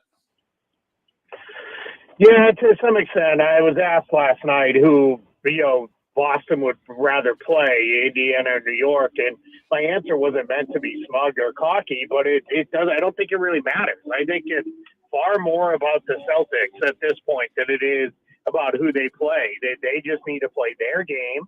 And they should beat either one of those teams. The Pacers don't really play a lot of defense, and the Knicks are so banged up that the Celtics should be able to take care of either team. And then it's all about in the finals. And once you're in the finals, almost anything can happen. It's not going to be easy no matter what. So, yeah, I think it definitely is the Celtics year to take the conference. It's up to them to go do it.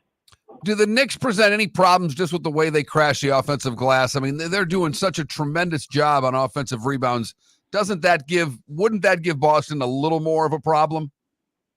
Yeah, for sure. I think there's definitely components there. They're going to play extremely hard. They're going to defend their tails off. So those are things that, are going to be a little bit of a problem. They're playing these weird lineups where they're playing really, it is 4 guards. Now, the Celtics are a little better equipped to handle that than most because Tatum and Brown can defend out on the perimeter. But, yeah, it's definitely some issues there. And then I think Indiana can cause some issues with the way they play offense. They like to really push pace. Boston doesn't like to play very fast. But, again, I think both of those teams, their limitations are so great that I wouldn't be surprised to see the Celtics take major advantage of them. Shams reporting last night, telling of a story that happened back in December. Apparently, the Cavs front office is not enamored with their head coach. What are we missing here? I mean, Keith, listen, I'm all for firing a coach sometimes, but are you serious? You're going to hold Bickerstaff accountable for what? Yeah, I don't love, in general, it's obvious when it's a pre-written piece, because as much as I respect all these guys as writers, I don't know, but you put something like that together in 5 minutes after the tip of the final game.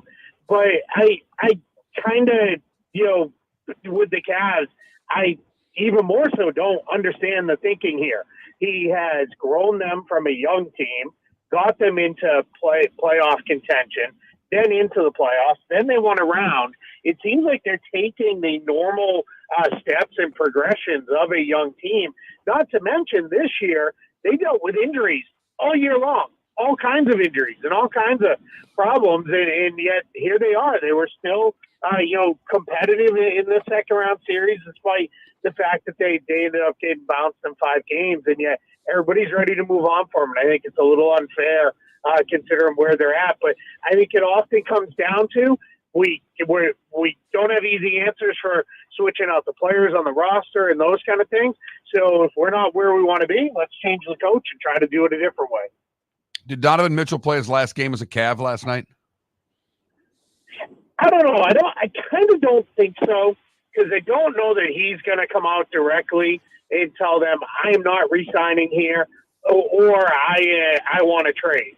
If he says either one of those things, yeah, then it's probably best to move on and figure it out. And I think you're not going to get the kind of return you gave up for him, but I don't think Cleveland should be looking for that kind of return either. I think you want some guys who can play, get some guys on this roster that can help move it forward. So I think of it as more of instead of a rebuilding or resetting trade, it's like a rebalancing trade where you're trying to get guys back who can step right in. But yeah, I'm just not sure that he's going to go that way. That's never really kind of been his MO, but we'll see. I think I don't know that he's with Cleveland 2 years from now.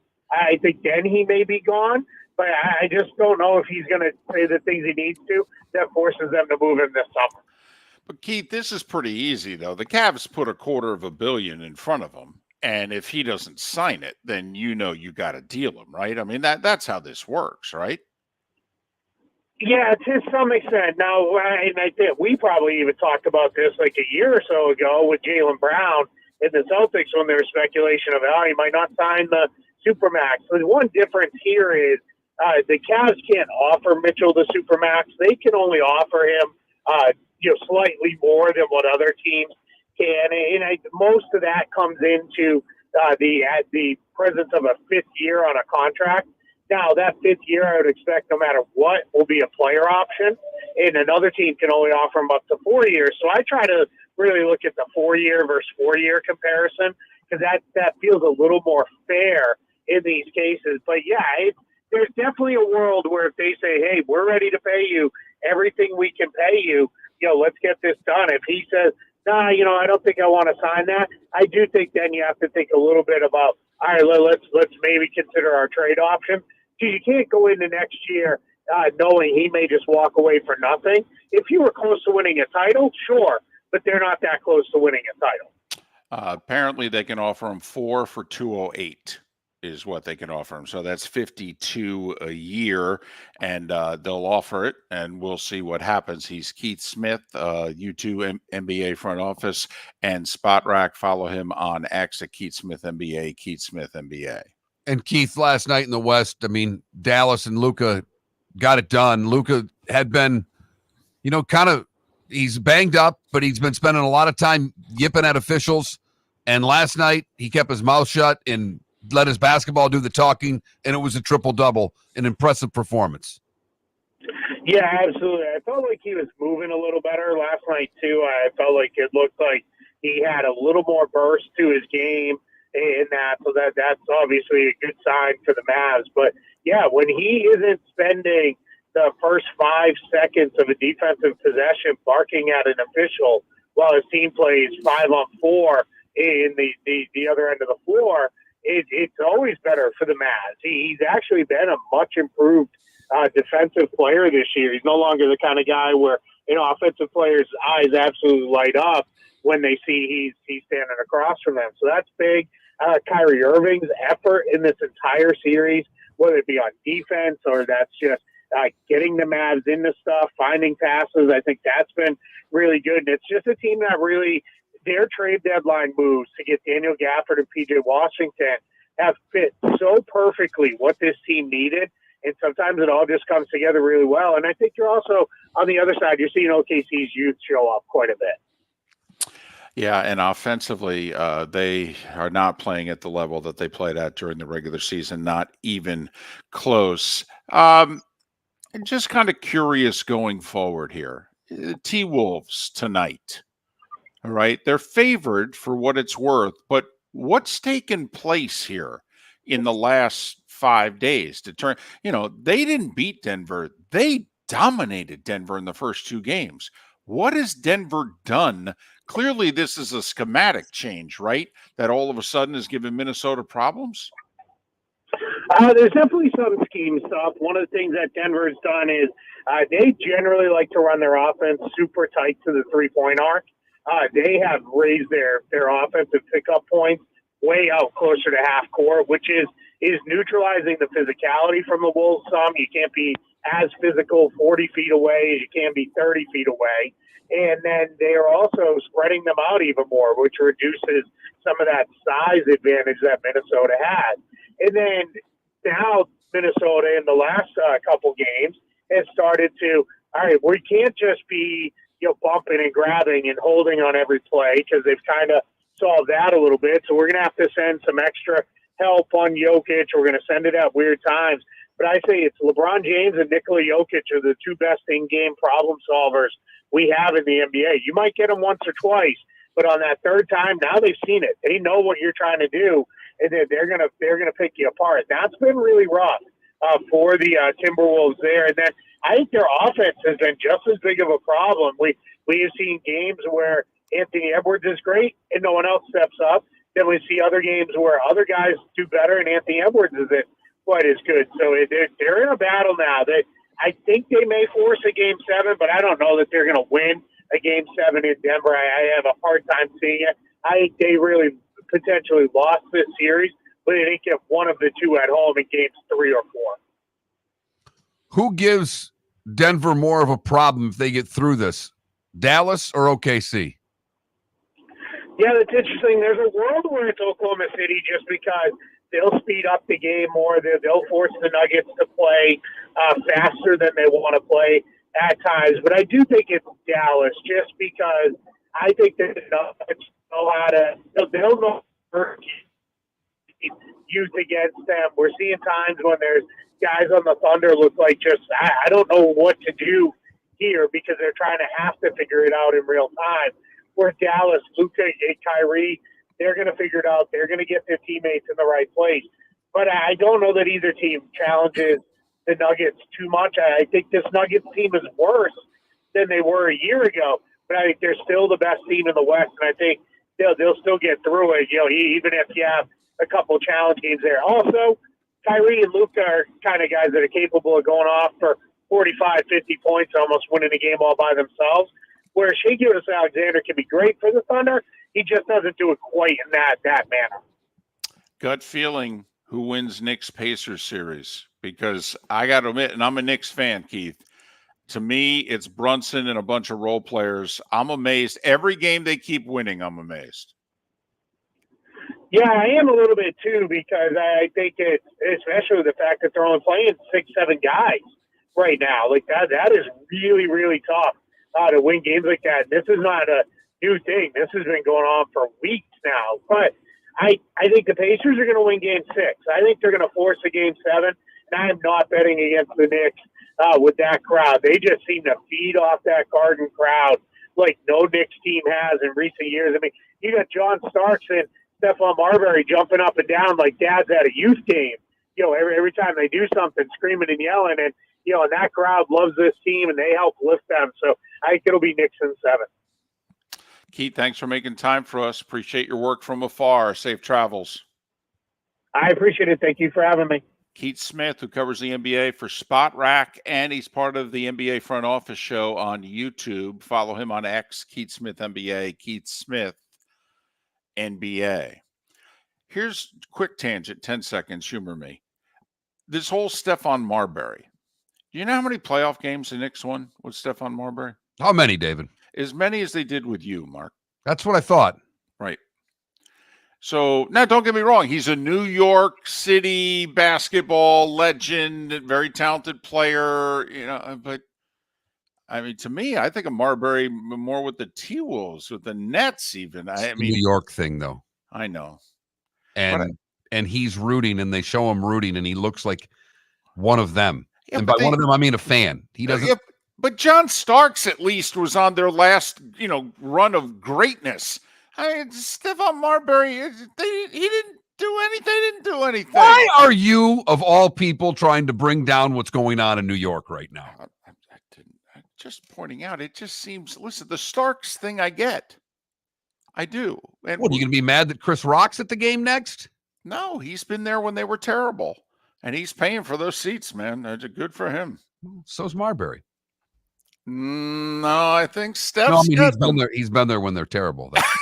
Well, he was part of why they were terrible. But All right, I digress. That's all. It just seems to me odd. We're, an organization. Did you yell at him at all? Did you ask this question out loud at the television at one point during Game 5? Oh, no, before Game 5. I'm like, why are we making a big deal about Stephon Marbury? And I loved Marbury when he was with the Wolves. I mean, Marbury Garnett, I thought they were going to be amazing together. And Marbury screwed that up. Couldn't handle being Robin and forced his way out. But no one's ever done that in that league before.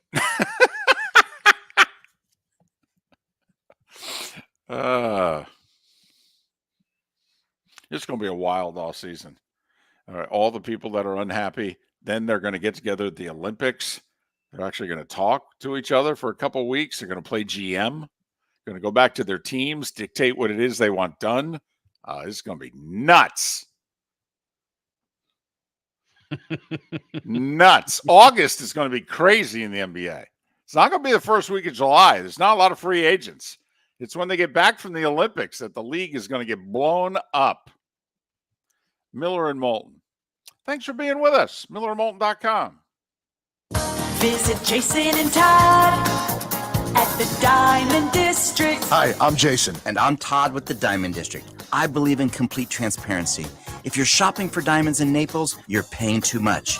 If you're shopping in the Cape or Fort Myers, you also won't see the selection you deserve to have. If you're online, there's no human connection, and you won't know if your diamond is beautiful or not until it shows up in the mail. Just because it's GIA certified doesn't mean it's brilliant. There's so much more to a diamond than its cut, color, and clarity that makes it beautiful. Visit us at the Diamond District for a non-commission and educational presentation, and quit paying more in Naples or buying blind from the internet. The Diamond District has the rarest diamonds from half carat to 10 carats. You won't find a bigger selection or better value. And you won't find a better buying experience. Jason and I are in the store nearly every day, and we look forward to shaking your hand and welcoming you to our Diamond District family. At the Diamond District. The law firm of Michael F. Hornung specializes in criminal defense, DUI, personal injury, nursing home claims, and auto accidents. I'm a former prosecutor with over 34 years of experience. The information I know is information you need to know. If you've been arrested for a DUI, time is of the essence to maintain your driving privileges. Call the law firm of Michael F. Hornung for a free consultation. At the law firm of Michael F. Hornung, we are committed to excellence in your representation. Being a local attorney with local knowledge is clutch to the success of your case. For over 30 years, we have successfully represented the citizens of Southwest Florida. For a free consultation, call 239-437-0095. That's 239-437-0095. Our offices are conveniently located in Fort Myers. Visit online at mfh-law.com. Hello, friends and family of Southwest Florida. Are you looking to tap into the electric vehicle market? Well, look no further because we here at Southwest Florida Golf Carts have just what you need. E-bikes, golf carts, LSVs, scooters, and more. Come down and talk with one of our experienced sales reps, have a soda and a smile, and you could be cruising the streets in your new EV today. Stop by the store or visit our website at flgolfcarts.com and enter for a chance to win $100 off your next purchase by answering John's monthly sports question. Mark Miller for Molly Maid. Why Molly Maid, you ask? Trust. Moulton was a customer for 15 years. Affordability. Didn't I just say Moulton was a customer for 15 years? Worry-free services. Our professional house cleaners are fully insured and a 24-hour warranty. Call Molly Maids today at 239-774-5839. That's 239-774-5839 or online at mollymaid.com/FTMYERS. That's mollymaid.com/FTMYERS. You were listening to Miller and Moulton on the Florida Sports Network.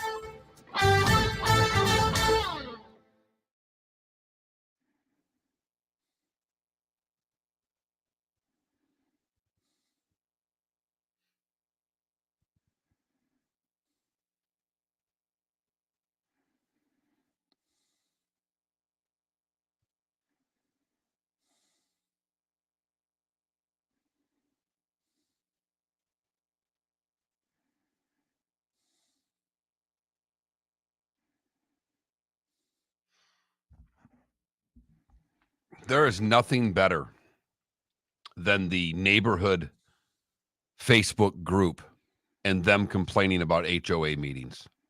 Mm-hmm. I mean, they get worked up.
Still have their original structures dating.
Here we go.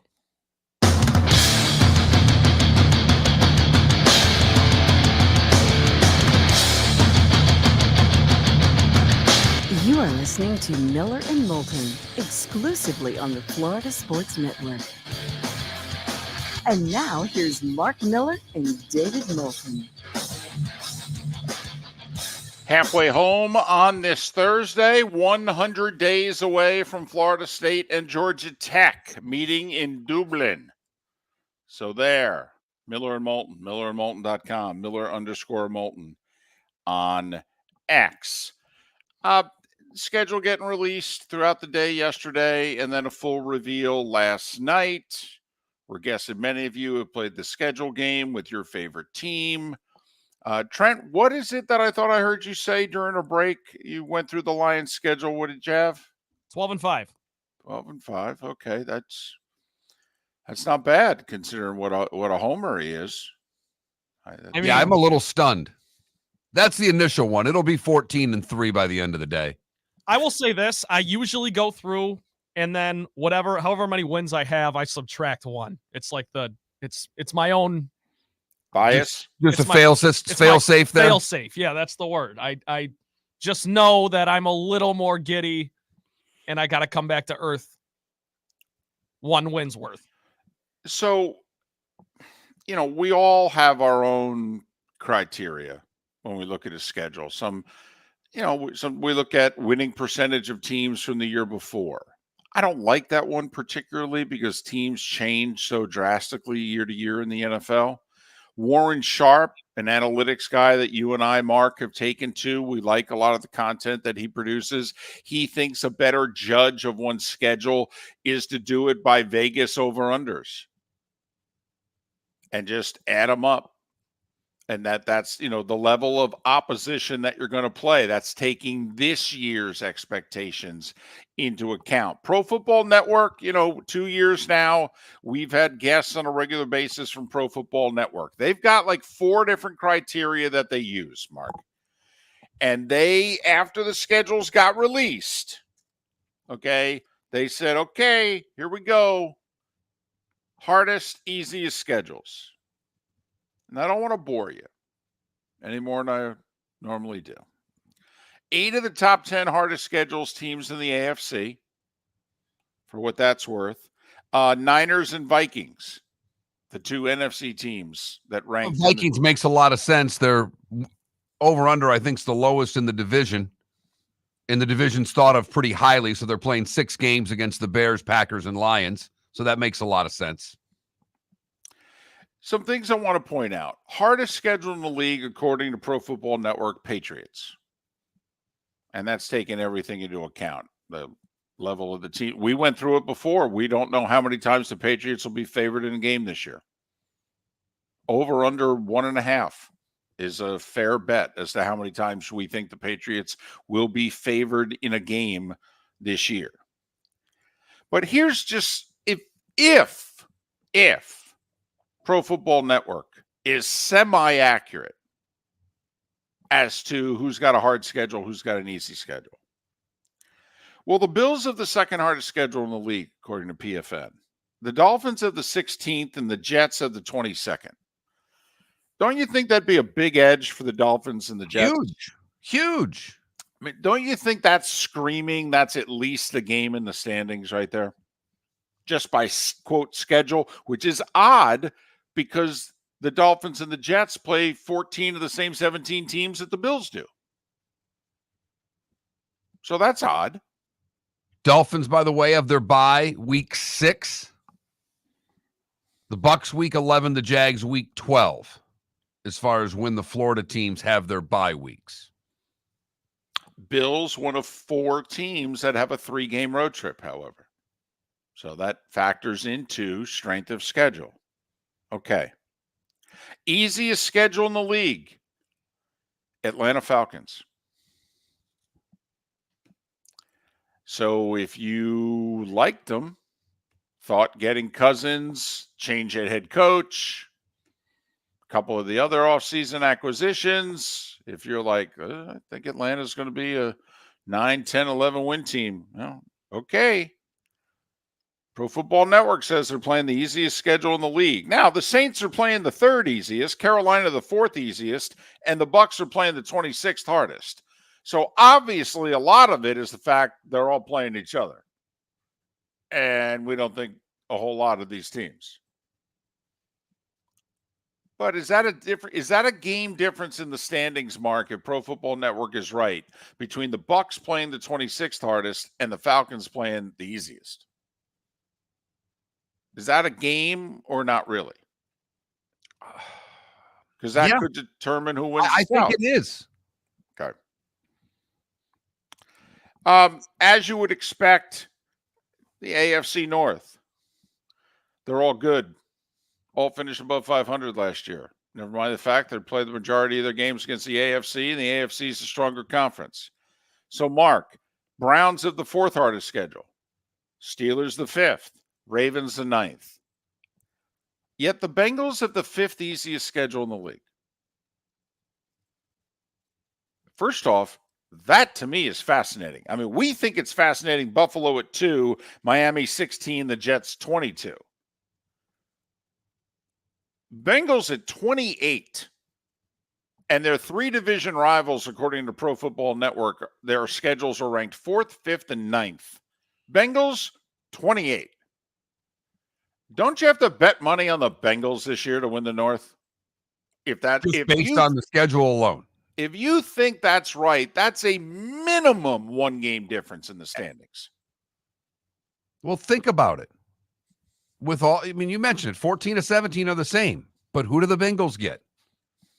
They get the bottom of the AFC. And their crossover games against the last place team in the NFC, because they finished 4th in their division, even though they were above 500. So, 3 opponents there that are considered inferior to what the rest of the division is playing. By the way, how hard must the Browns schedule be if they're ranked one slot harder than the Steelers? And we went through the Steelers' final 8 games of the year, which is all 6 division opponents, the Chiefs and the Eagles. And late in the season, they're playing 3 games in 10 days, Sunday, Saturday, Wednesday. Hello. What the schedule makers are telling us is that the AFC North will not have 4 teams 500 or better this year. Because Baltimore, Cleveland, and Pittsburgh have 3 of the 5 hardest schedules in the league. And Cincinnati has one of the easiest. That's remarkable in and of itself. If you think the Bears are going to be good this year, if you think Caleb Williams is going to come in and make a C.J. Stroud-like impact on the Bears, well, Packers 13th hardest schedule, Lions 14th, Bears 6th easiest, 27. Isn't that interesting? The Vikings have the 8th hardest schedule and the Bears have the 6th easiest. So that's why, obviously, there are variables involved here. You could totally disagree with the variables. The season could begin to play out, and some of what they factored in is like, well, this was wrong. But those are the things, Mark, that just jumped out at me in terms of if you think the way the schedule's laid out, the subtle difference, the 3 different teams that your team is playing versus the other 3 teams in your division, who it is you get at home versus who it is they get on the road. Chiefs, by the way, 10th easiest schedule. And a lot of that has to do with the division they're in. Absolutely. And that is how you make a dynasty happen. We've talked about this from New England's perspective so many times that while they had it going on, the Bills, the Dolphins, and the Jets didn't. And the Patriots owned them. And what does that lead to? A lot of home playoff games. And right now, Kansas City has it going on, while Denver, the Chargers, and the Raiders don't. if you're looking for the Texans to come back down to earth, maybe the schedule plays a role. For what it's worth, Pro Football Network has the Texans playing the third hardest schedule in the league. The Jags schedule, 17th. The Colts schedule, 25th. If you like the moves the Titans have made, okay, they're playing the 7th hardest schedule. So same division. 2 teams ranked 3rd and 7th, 2 teams ranked 17th and 25th. Now, this could all be junk. But, I mean, it could be. You know, it's on paper in May. Could all be junk. But don't you think? I mean, think about the Colts and the Jags both finished a game behind the Texans last year. A game. Well, the Texans are playing the 3rd hardest. Jags 17th, Colts 25th. I mean, now, most of us think the Texans have added more to their roster than the Jags and the Colts have added to theirs and what have you. But if by chance this is accurate, even remotely accurate, well, the Jags and the Colts just picked up a game on the Texans. I mean, these teams might as well start the year tied in the standings and not just at 0-0. The Colts are still playing with essentially a rookie quarterback, by the way. I agree. I mean, however, Joe Flacco's coming off the bench. Anthony Richardson has not proven he can stay healthy on Saturdays or Sundays. So that's who's waiting in the wings. He had options. He signed with Indianapolis. Why do you think he signed with Indianapolis? He thinks he's going to play. Hell, they may have told him he's going to play. Listen, we're starting out with the kid. We're going to ride the kid. But, you know, the kid's going to run around. He's going to get hurt. You be ready. Okay. I'll be asleep over here on the sideline. I look like I'm asleep. I'm paying attention. No, I'm asleep. Well, that's true. I'm actually sleeping. Right. Because there's nothing that Richardson's going to show me that's going to help me play quarterback. And besides, he plays the position totally different from me anyway, so I'm really not paying attention. The Preakness is Saturday. Yeah. Time to start setting you up to win some money. Oh, we try. We want our audience to do well. We want, yeah. Want you to be able to win some money? Go out to eat. Horse Racing Network. He will help you win money. That's next. Visit Jason and Todd at the Diamond District. Hi, I'm Jason. And I'm Todd with the Diamond District. I believe in complete transparency. If you're shopping for diamonds in Naples, you're paying too much. If you're shopping in the Cape or Fort Myers, you also won't see the selection you deserve to have. If you're online, there's no human connection, and you won't know if your diamond is beautiful or not until it shows up in the mail. Just because it's GI certified doesn't mean it's brilliant. There's so much more to a diamond than its cut, color, and clarity that makes it beautiful. Visit us at the Diamond District for a non-commission and educational presentation, and quit paying more in Naples or buying blind from the internet. The Diamond District has the rarest diamonds from 1/2 carat to 10 carats. You won't find a bigger selection or better value. And you won't find a better buying experience.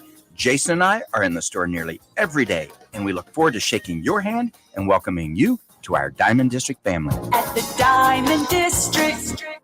The law firm of Michael F. Hornung specializes in criminal defense, DUI, personal injury, nursing home claims, and auto accidents.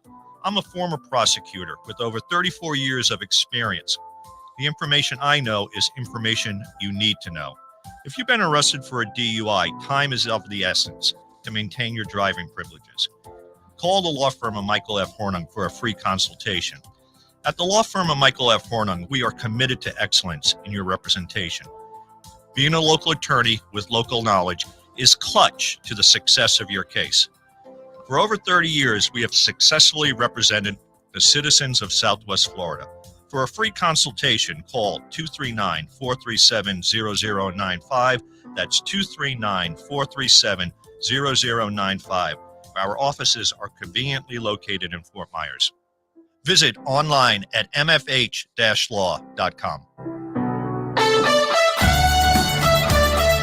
You are listening to Miller and Moulton on the Florida Sports Network.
Going to be sticky out there when we get done today.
I didn't do the schedule game with the Giants. I looked at it. I don't think they're very good. I don't see a lot of wins personally, but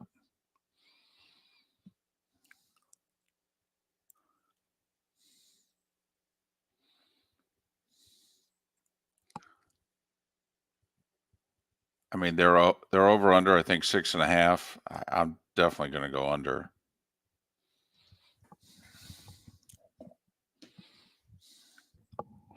I mean, Dable's good at getting wins, but with chicken blank, but he can manage a game. You know, he's got good game plans. He can manage a game well, but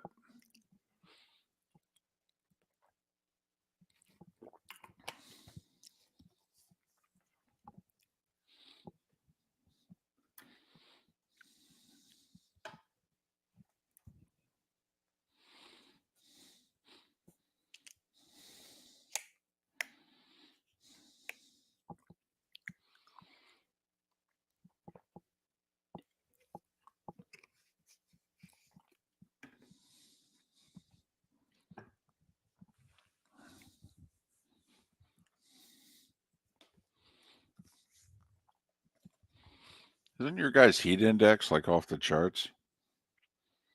Here? Yeah. No? I don't know. Thought I heard something earlier in the week about your guys' heat index being in the 100s. I'm stupidly going to play golf today, so it probably is.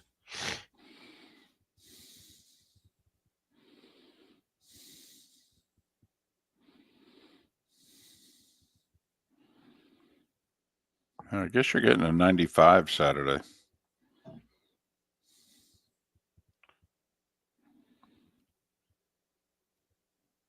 I guess your guys' rain stops in about a half hour.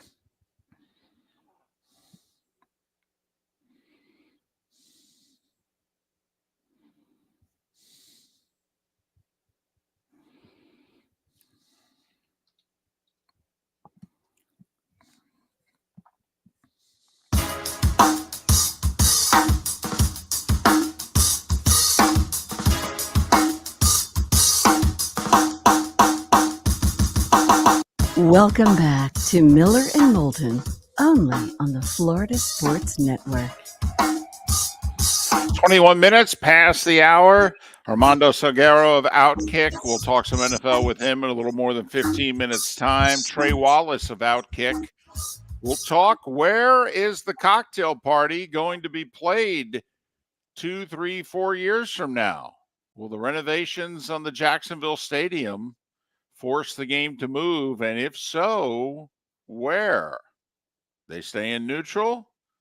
Or are we going to go home and home? We'll talk to Trey Wallace about that. Kurt Becker is kind enough to join us, Horse Racing Radio Network. Follow Kurt on X at Becker Trackside. Kurt, it's David and Mark once again. How are you? All is well. Good to be back on the show with you guys. Before we get into specifics, I want to go big open-ended question. Yes, sir. We don't have a ton of the horses that run in the Derby, run in the Preakness anymore. Should we change the schedule, Kurt, for that alone? Like, the 3 horses that were separated by a nose, we're not going to see 2 of them this week. I mean, doesn't that have to change? I think I can see where it's a marketing problem for the folks affiliated with the Preakness. I'm sure it's frustrating at times.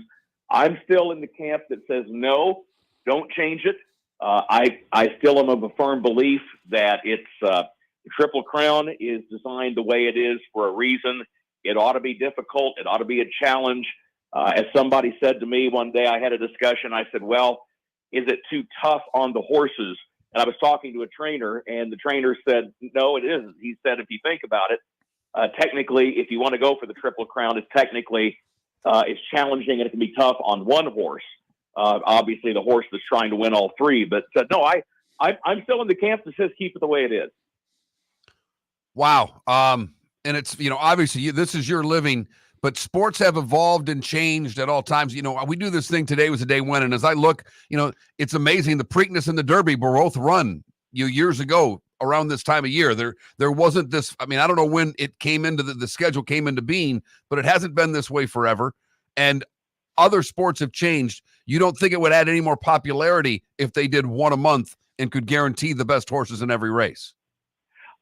I'm afraid it wouldn't. And my concern is it's not only the tradition of it, it's also the fact if we start spacing the races differently, I think arguably we might see more of these horses run back in the Preakness. But my thought is we also might start seeing more and more Triple Crown winners. Then to me, the concept goes out the window. It's not the same that it used to be. That's my main concern. And I've talked to enough trainers that are in that camp that when I talk to the horsemen and they tell me that I think that's a pretty strong sign. Well, we went from 20 horses in the Derby to 8 in the Preakness. We had 9, but the pre-race favorite actually got scratched yesterday. So Mystic Dan now the favorite at around 3-1, 5-2, something like that. All right. Can this horse do this again? I'm going to say no. I think that the reason Mystic Dan won the Derby, and look, full disclosure, when I was on with you a few weeks ago, I had picked Fierceness. The conventional wisdom was saying he was not going to run big, and conventional wisdom was right on Fierceness. He ran 15th. I think Mystic Dan won the Derby because of a gutsy roll of the dice by the jockey, Brian Hernandez Jr. It's great to hug the rail around both turns. You save a lot of ground. It's a gamble because if that rail doesn't open up at the top of the stretch, you get blocked and nobody ever hears of you. It worked. It was a great ride by Hernandez. I think the challenge here is the less horses actually means there will be less horses getting bottled up in traffic. I just don't think Mystic Dan is the best of this crop, but kudos to Hernandez on a great ride. Well, with Muth being out, the other Baffert Force, Imagination 6-1 seems to be one that you could look out for. What do you think of Imagination? You've always got to be wary when Baffert has a horse in the lineup of a Triple Crown race. Some folks have been saying his running style, he could go right to the front and try to take it all the way, kind of like National Treasure did for Baffert. My only concern there is the horse is coming out of California. And to me, on the whole, the California horses have not been as impressive this year as normal. He was runner-up, a close runner-up in the Santa Anita Derby. The horse that beat him, Stronghold, ran a respectable 7th in a 20-horse field at Louisville. But I'm skeptical if Baffert can work his magic with imagination. I'm going to go a different direction. So Baffert wasn't allowed to run any horses in the Derby. He obviously is allowed in the Preakness. Can he run any horses in the Belmont? Well, he can. But at the start of the year, his owners had collectively said, you know what? We're not gonna run in any Triple Crown races this year. So they've already kind of backpedaled on that with the appearance of imagination. So I'll be curious to see what happens going. And of course, whole different ball game with the Belmont this year. Different distance, 1.25 miles, so it'll be a shorter race and a different racing surface, being at Saratoga. Tighter turns. You don't get the big sweeping turns at Belmont Park. So it's going to be a different ball game all the way around for the Belmont. All right, Kurt. Well, Catching Freedom ran 4th at the Derby. Now running back at the Preakness. They must like what they saw at the Derby. There's a great point because you're right. We're not seeing many horses come back from the Derby, but this one is one of them. As I recall, you had indicated heading into the Derby, you liked that horse, and he ran a huge race. He was a closing 4th. For handicappers who like the speed figure, he has posted consistent speed figures. He looks like he's sitting on a big race. He's already won at the distance. He won the Louisiana Derby at 1 mile and 3/16. And Catching Freedom's actually the horse that I'm going to pick on top. Yeah, that was my horse for the Derby. I was all over Catching Freedom for what it's worth. So, all right, you're going Catching Freedom to win. You got Mystic Dan in the money? I could see Mystic Dan. In my mind, I see him running 3rd. The horse I'm going to plug in for 2nd is one of the Wayne Lucas horses, Just Steel. He was a non-factor at Churchill, but he picks up Joel Rosario, and I think that's an improvement. That's nothing against Keith Asmussen. Keith just hasn't been around as long as Joel, doesn't have the experience in this level of racing. He's a fine jockey, but I think going to Joel is a good move, and goodness knows the coach is always dangerous in the Preakness. Well, and that's somebody at double-digit odds there. Just Steel right now, I think, is in the 15-1 range. Kurt Becker, Horse Racing Radio Network. Follow him, Becker Trackside on X. Kurt, as always, thanks for making time for us. And, hey, safe travels to Saratoga in June as opposed to having to wait until August. Yes, indeed. It'll be an interesting shakeup this year, and I'm ready to see. Let's see what happens here. That's what makes horse racing great. Kurt Becker, thanks for your time as always, sir. Kind enough to join us once again here on Miller and Moulton. You going back to Catching Freedom, David? Yeah, I am. He ran a really good race. He got bottled up early. He was charging at the end. Yeah, I am. Mm-hmm. I'm going to take a shot at Tuscan Gold. 8-1 horse, skipped the Derby. The trainer, Chad Brown's done that twice and won after skipping the Derby and coming to the Preakness. Did it in 22, did it in 2017. So that's where I'm going to put my money on Tuscan Gold, the 8-1 horse. Haven't had a Derby winner, I think, win the Preakness since Justify in 2018, who I think then went on to win the Triple Crown. I will say if it's muddy, which it could be, that helps Mystic Dan. Okay. He's a mudder. I can relate to that. I don't know if his mother was a mudder, but he's a mudder. As a golfer, are you a good mudder? I always was. I used to be, David, but Florida has spoiled me. Okay. I don't even like playing in the wind anymore. Wow. I mean, I will. I've had to. The winter months, you have no choice. Right. But truth be told, I like these May days. Nice and warm, not a lot of wind, a little bit sticky, no mud. Mark Miller for Molly Maid. Why Molly Maid, you ask? Trust. Moulton was a customer for 15 years. Affordability.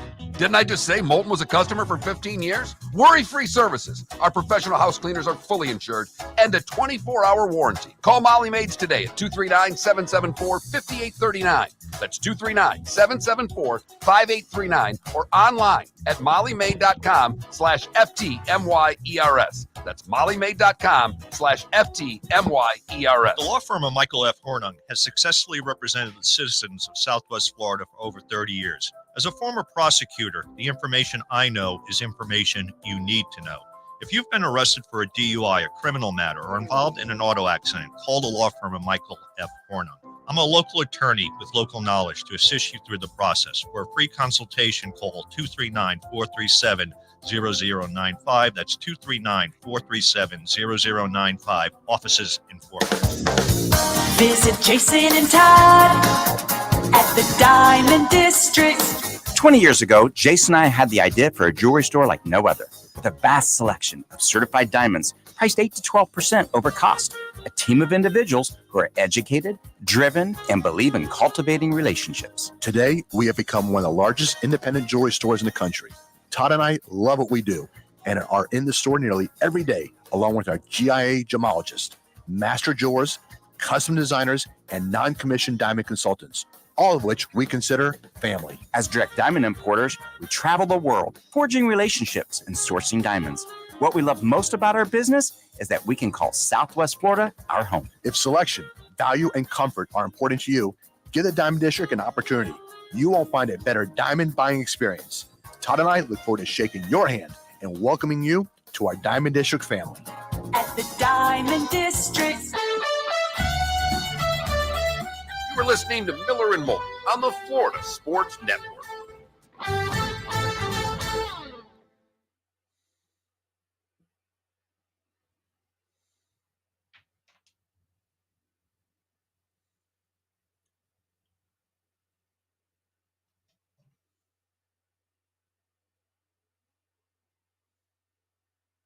This interview we're doing, are we airing it tomorrow?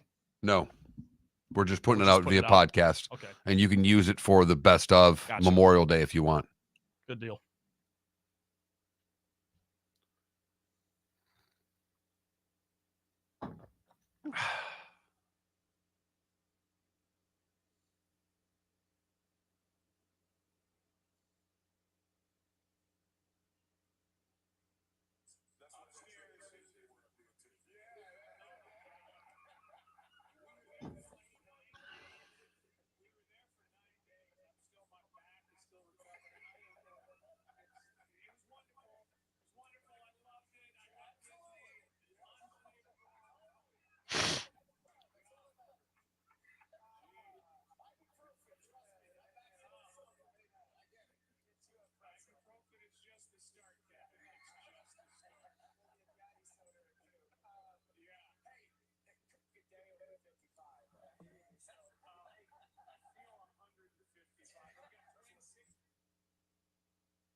Remember the the Colt hero from last year's PGA, Michael Block? Yeah, he's playing in the first group with playing with two pretty good players, Luke Donald and somebody else. Yeah, he started bogey quad. It's not a very good start. No, he's come back with a birdie, but he's 4 over through 4. Luke Donald, meanwhile, is 2 under through 4. Sean McKeel, I think, is the other guy he's playing with, former PGA champion.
I don't know who this is.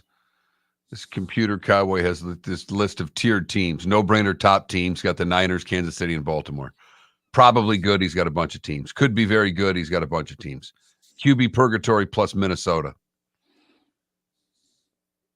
Bad teams are young QBs, and then he has just the Panthers. They have their own tier.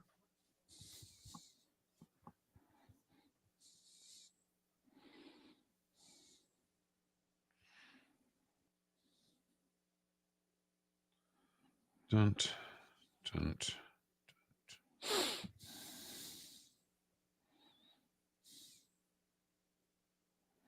David, last name is pronounced Salguero. Right. He made it a point to tell me that just now, so I just wanted to let you know. Here we go.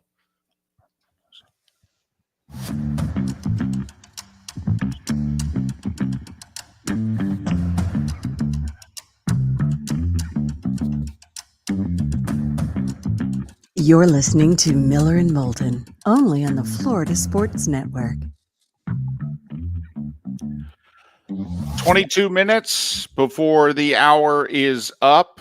Trey Wallace from Outkick will join us next hour. We'll talk a little college football and the cocktail party. Is it going to have to relocate? And if so, where? Them's fighting words for some. We'll talk to Trey Wallace about that coming up. Also for Outkick, he covers the NFL.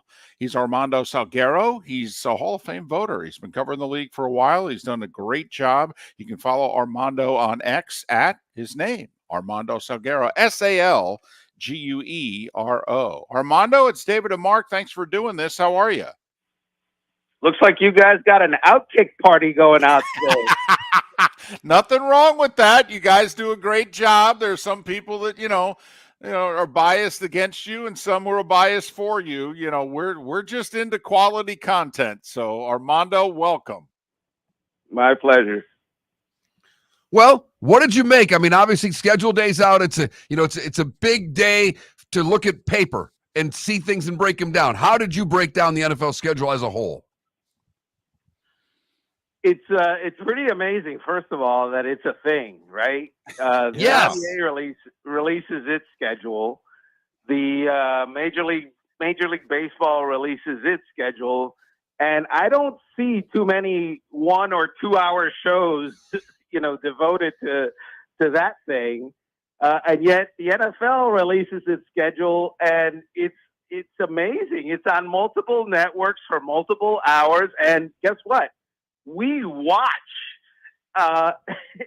It's gotten to the point where it used to be years ago I covered the Dolphins, and like many beat writers, you tried to get ahead of the curve by finding from your sources whatever leaks you could to get it out there for people, because people were interested in who the team is starting the season against, and if they were playing on Thanksgiving or some other holiday or Monday night games, fans wanted to know.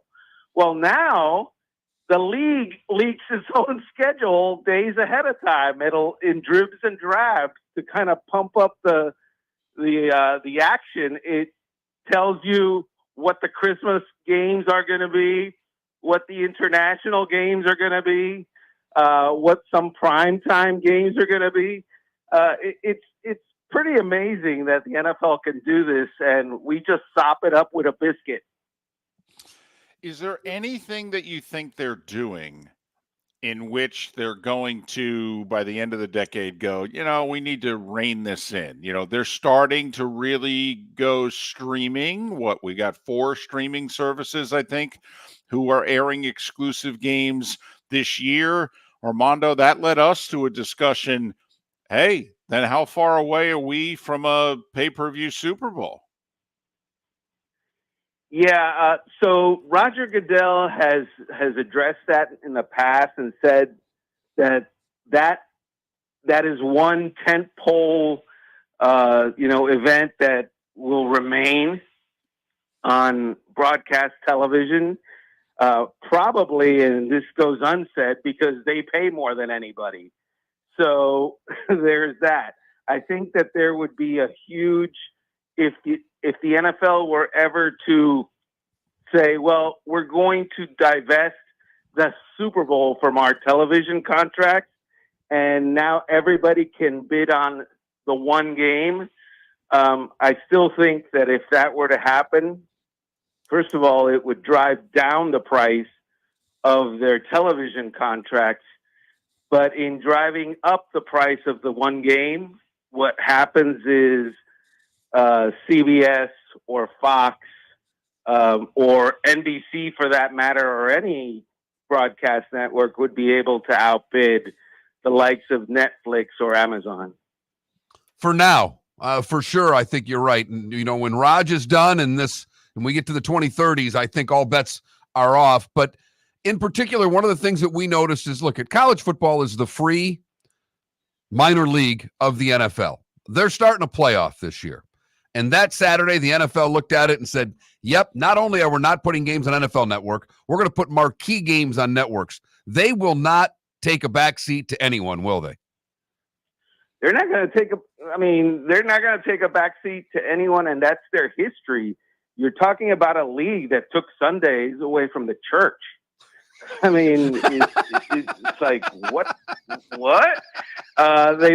For years, the NFL stayed away from Christmas because obviously the NBA played games on Christmas no matter what day Christmas fell on. If Christmas fell on Sunday, obviously the league played. But now the league has said, well, you know what? It's free play. Let's compete. And guess what? Last year, the Christmas Day games in the NFL absolutely eviscerated the NBA ratings for Christmas Day. And so what you have now is they're taking over Christmas. We've decided Christmas is good for us, even though it falls on a Wednesday this year. And so Thanksgiving, yeah, we're going to be part of Thanksgiving. We're going to, try to scoot over turkey.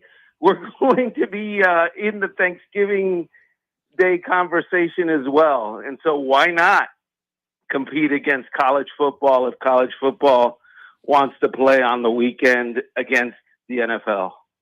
Armando Salguero of Outkick is kind enough to join us. Follow him on X at Armando Salguero.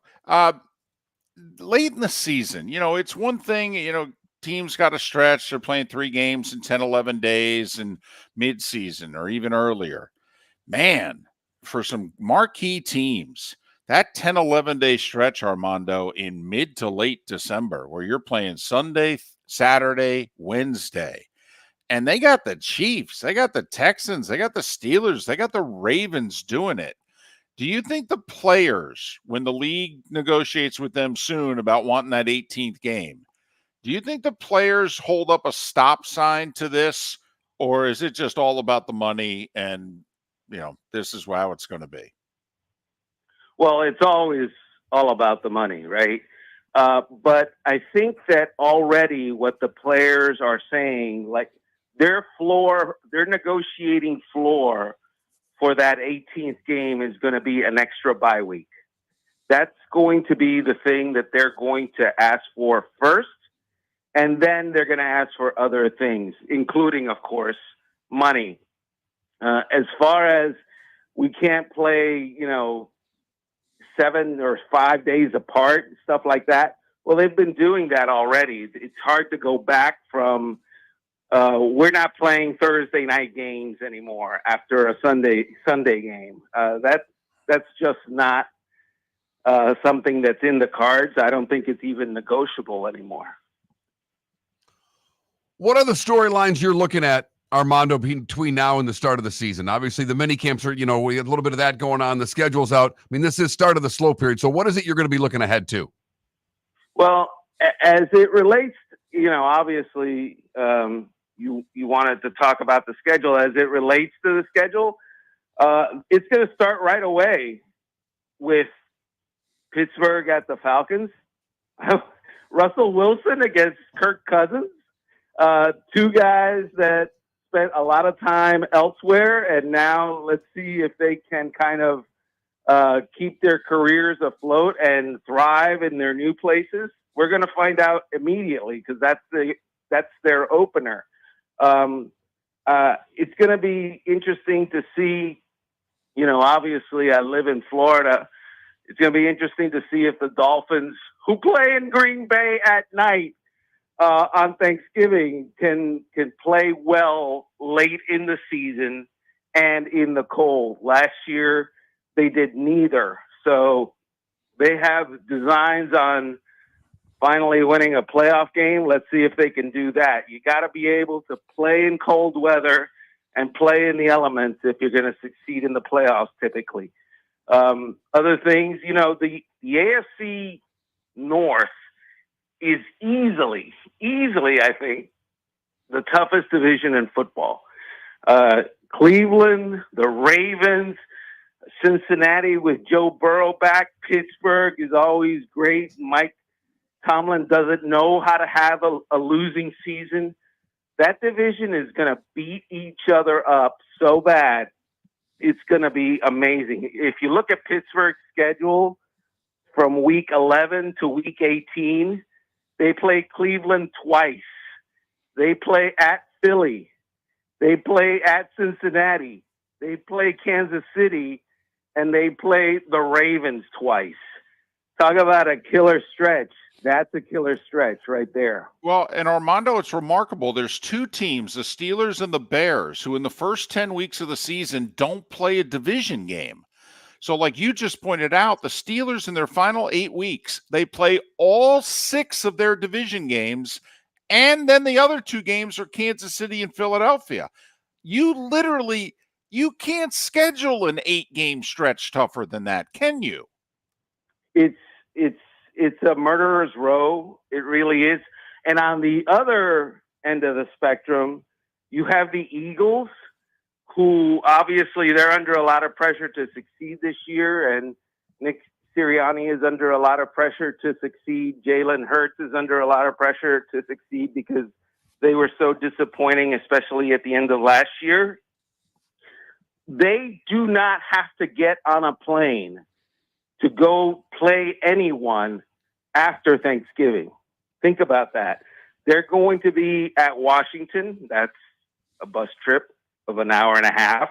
They're going to go play at Baltimore, another bus trip of an hour and a half. They've got 3 out of 4 of their final games at home.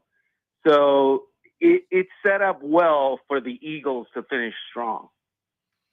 And the Dolphins have another interesting quirk. They've got 3 of their first 4 games at home, but only one of them's at 1:00 in the afternoon, which, Miami loves to play those games and get you down hot in the sun. They don't have those when they get the Bills and I believe the Titans in primetime games. Yeah, it's ridiculous. I mean, years ago, Don Shula, who I covered for the Miami Herald, was insistent on having home games early in the season, 1:00 at home, so he could roast the other team, because the Dolphins obviously practiced, drilled, conditioned in the humidity and the sun of South Florida. The other teams would come to South Florida and basically just wilt in the second half. I remember one year, Champ Bailey, this was post-Shula, He went into the locker room and got 5 IVs at halftime and didn't play in the second half because it was so hot one September. And that was when the Broncos were actually better than the Dolphins. And nope, they lost. This year, the Dolphins have a situation where, yeah, you just mentioned it. They are giving up their one really home field advantage because they're playing in the evening. It's still going to be warm. It's still going to be a little humid, but it's not the same as a 1 o'clock kickoff. And that's, that's anti-Dolphin. That works against them. One of the advantages that team has at the reimagined Hard Rock Stadium is that at 1 o'clock, the visitor's sideline, the visitor's side is in full sun. Meanwhile, the home side is in full shade, and they're giving that up. Yeah, not a lot of guys anymore have the swag in the league offices that Coach Shula had also. I don't know who can pick besides Jera and Robert Kraft. I think you have to be an owner to make that call anymore. I don't think anybody's got Coach Shula's sway. Armando, thanks for making time for us. Hopefully we can catch up again either right before the season starts or early in the season. We really appreciate your work from afar. Of course, anytime, guys. Armando Salguero of Outkick. Follow him on X at Armando Salguero, SALGUERO. Armando Salguero of Outkick. And as he mentioned, he covered the Dolphins forever. Yeah, 3 of the first 4 for the Dolphins at home. Only one of them's at 1 o'clock, and it's against the Jags. And how much of an advantage heat-wise do you actually have over Jacksonville? Not much, if at any. Correct. Did you see the scheduling quirk with the Chiefs? So they start with 2 at home. Neither game is easy, obviously, Baltimore and Cincinnati. Then over the next 50 days, 7 weeks, they play 1 home game. The Raiders had a stretch like this a couple years ago in which you looked and they went 7 weeks and only 1 home game. Because the Chiefs have a bye. They think they play 4 road games. Anyway, 1 home game, and it's on a Monday night. Miller and Moulton. Trey Wallace, next hour to talk a little college football. Thanks so much for being with us, millerandmoulton.com. Hello, friends and family of Southwest Florida. Are you looking to tap into the electric vehicle market? Well, look no further because we here at Southwest Florida Golf Carts have just what you need. E-bikes, golf carts, LSVs, scooters, and more. Come down and talk with one of our experienced sales reps, have a soda and a smile, and you could be cruising the streets in your new EV today. Stop by the store or visit our website at flgolfcarts.com and enter for a chance to win $100 off your next purchase by answering John's monthly sports question. Mark Miller for Molly Maid. Why Molly Maid, you ask? Trust. Moulton was a customer for 15 years. Affordability. Didn't I just say Moulton was a customer for 15 years? Worry-free services. Our professional house cleaners are fully insured and a 24-hour warranty. Call Molly Maids today at 239-774-5839. That's 239-774-5839 or online at mollymaid.com/FTMYERS. That's mollymaid.com/FTMYERS. Visit Jason and Todd at the Diamond District. If you're in love and thinking about a diamond, you'll want to hear from my friends Jason and Todd at the Diamond District. When purchasing a diamond, you deserve a relaxed, stress-free, and educational experience. You want to have a good time and feel comfortable. You want selection, quality, and value. At the Diamond District, you'll get it all. With our team of non-commissioned diamond advisors, no one's in a rush. We care only about you and making sure your needs and wishes are fulfilled. You'll be wowed by our selection of GIA-certified diamonds, stunning diamond bracelets, earrings, pre-owned Rolex watches, exotic ruby, sapphire, emerald, and tanzanite jewelry. There's something for everyone at the Diamond District, and all at the lowest prices anywhere. Jason and I love what we do and are in the store nearly every day. We look forward to shaking your hand and welcoming you to our Diamond District family. Visit Jason and Todd at the Diamond District. Located on the East Trail, locally owned Naples Tiki Bar and Grill is an outdoor eatery next to the Hitching Post Shopping Center. Island-inspired food with a true tiki theme. The best place in Naples to enjoy the beautiful weather in Southwest Florida. The Naples Tiki Bar and Grill offers a great menu for dine-in or takeout. Enjoy our famous pulled pork, huge burgers, and tiki bar cocktails. Don't miss happy hour every day from 3 to 6 and live music 7 days a week. See you soon at the Naples Tiki Bar and Grill, 11498 Tamiami Trail East. The law firm of Michael F. Hornung has successfully represented the citizens of Southwest Florida for over 30 years. As a former prosecutor, the information I know is information you need to know. If you've been arrested for a DUI, a criminal matter, or involved in an auto accident, call the law firm of Michael F. Hornung. I'm a local attorney with local knowledge to assist you through the process. For a free consultation, call 239-437-0095. That's 239-437-0095. Offices in Fort Worth. You are listening to Miller and Moulton on the Florida Sports Network. Hamstrings tight, his shoulder sore. Is he playing through those injuries weeks before he becomes a free agent? Or is he going to be making a business decision? But here's the thing, Chef. Oh, yeah? Yeah, absolutely. You got to go get you think a team is randomly going to pay you if you're not healthy? So,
Clark, I'm so excited that you like the bonus hour so much.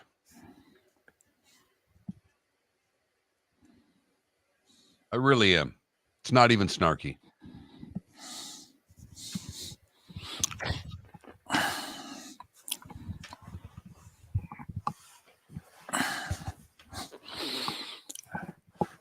Oh, you all right over there, David? I am.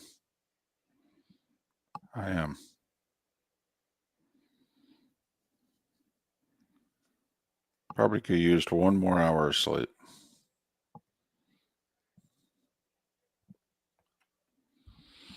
And Mish go blue. Monday Night Football's got 2 of the 6. Shocked.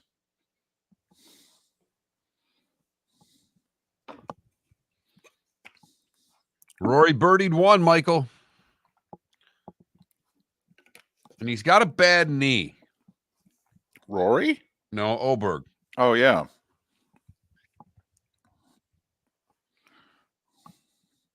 Tiger parred his first hole for what it's worth. So did Dustin.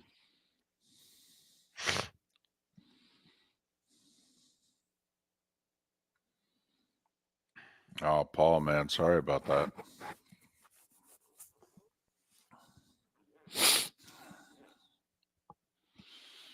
Fortunately, that's a cheap repair. You know, that's only about 6, 7, 10 grand. Oh, it's all right. My AC, they came Friday to fix it and broke something, so they were back on Monday to fix what they broke. And just wait to see when I get the bills how this is going to work out. Because they're going to say, of course, they didn't break anything, and I'm like, well, we didn't have water dripping all over the house before didn't have this problem before you came out.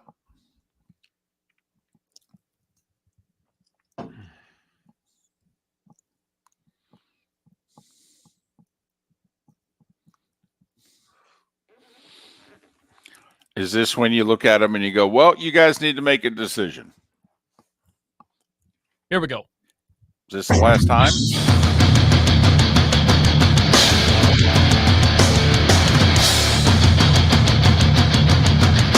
You are listening to Miller and Moulton, exclusively on the Florida Sports Network.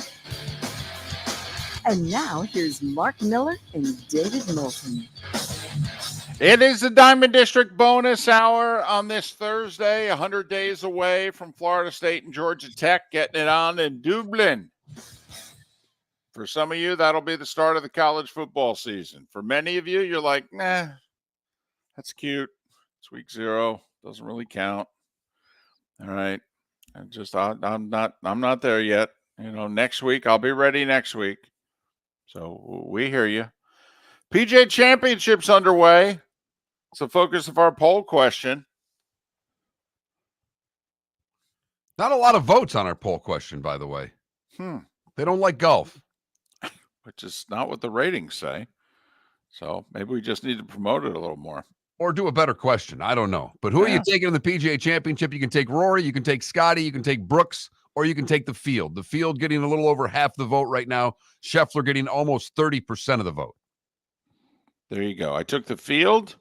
I took a flyer on Cam Smith, an LIVer. Remember him 2 years ago when the Players won the Open Championship? Number 2 player in the world. Should have won Player of the Year. Would have if he didn't defect to the LIV. That's all. He's been playing decently. We'll see. Yeah. Of course, maybe too long for him. Who knows? To me, right now, I just don't know how you bet against Scotty Scheffler. I hear you. Be nice. First off, it'd be great for golf. A guy be halfway to the Slam. That'd be awesome. It would be. And would anybody watch? I think because so. They're not watching. I think so. I think once you get halfway to the Slam, then okay. Because also then you start, Spieth, he's the last guy to be halfway to the Slam, right? 2015. That's when the PGA was the last major. He won the Masters, and then DJ screwed up the 18th hole. He 3-putted, and Spieth won the U.S. Open at that place in Oregon there. Yeah, were they at Bandon? Yeah, Bandon Dunes. Is that it? So I think that's the last golfer to be halfway to the Slam. Because Koepka's never won the Masters, so when he won back-to-back PGAs, he did. So, yeah, I think people would start paying attention to that. I just don't know if we're that interested in Scotty Scheffler. Like, Spieth, when he was there, young, good-looking kid, vocal, emotional on the golf course. Right, running commentary. And Fox had all the microphones. That was the first tournament that Fox had. And so he was doing the running commentary with his caddy, and we got to hear it. And, yeah, I'm with you. People liked him. They did. Right. He was likable. I don't know if he's as likable now as he was then, but he was likable then. Scotty Scheffler does not have this huge likability quality to him for whatever reason. His game's unreal. He's got a very Sampras, Tim Duncan type aura about him, doesn't he? Yeah. We know you're great, but man, could you, I don't know, smile? Are you enjoying this? We know you're really good at it, but, I don't know, give us a little something. And Chambers Bay is where that Open was. So all I know is that the course was brown and you couldn't see the golf ball, and it really came back to bite Fox. Yeah, and it wasn't their fault. No, the course was brown. Couldn't see the ball. It's like watching the British Open in the 70s. Couldn't see anything. Oh, well. And it was gray and overcast, so the ball wasn't picked up when it was hit. I mean, you couldn't see it anywhere. It was right. It was as hard to watch as golf has ever been. Mm-hmm. Yep. So that's our poll question. You got the big 3 all coming in off wins. And or do you just take the field? And there you go. Michael Block, by the way, who was the club pro, who was the Happy Gilmore story of the PGA last year, and made a great putt on 18 to automatically qualify for this year's PGA. And so in honor of him, they let him hit the first shot of this year's PGA, which nice move by the PGA of America. Yeah, he started bogey quad. You put a snowman on the card early in a major, Mark. That seems to not be a good thing. Snowmans are never good for a golf cart. No, they're really not. Because I've yet to see a par 7. Now for our games, there are some holes that probably should be, but that's not what the card says. Right. So yeah, he started out a bogey quad. So he had his run last year. That's his 15 minutes, so to speak. Exactly. But the schedule, the big story in the sports world, that's how big the NFL is. They can release a schedule, and it overwhelms the NBA and the NHL playoffs and another day in Major League Baseball. Quick tangent. Did you catch Major League Baseball in court yesterday? Maybe it was the day before, but I thought it was yesterday. Yeah, because this Bally's thing, Major League Baseball in court said out loud, Bally's not being on Comcast is disastrous for us. How can it not be? I don't know, but they said it out loud. It's on the record. It's just, usually these leagues, Mark, they don't like to come off worried, panic-stricken. Right. Major League Baseball in court was damn near pleading, stop backing Bally's. Stop, just put them out of business, okay? Stop it already. We need to move on from them as a regional cable provider. Meanwhile, they're like, no, we got new financing coming in. We're going to have a new title sponsor next year. Baseball's like, put them out of their misery today. And that's unlikely. Yeah, because you'd screw all the creditors. Right. That's not the position that they're going to want to take. They want these creditors to get paid. How's the best way for them to get paid for the business to survive? So just a little business dealings this week in which baseball is like, we got a real problem. You mean baseball fans being unable to see their teams play? You think that's a problem? Okay. Yeah, Trent, I'm curious. How's this going over? You talk to mom and dad a lot. I mean, this isn't baseball country, so people aren't as upset in Florida as they are in Minnesota or Michigan or wherever they may be having to force to watch a Bally's network. I've got to think that the Tigers are hovering around 500. They're not great, but they're not awful this year of games not being on. That's got to be driving people crazy there. Yeah, it's the best Tiger season in 8 years probably. So for that reason, Mark, you know how big the Tigers are in general. So it hasn't directly affected my dad yet because he has DirecTV.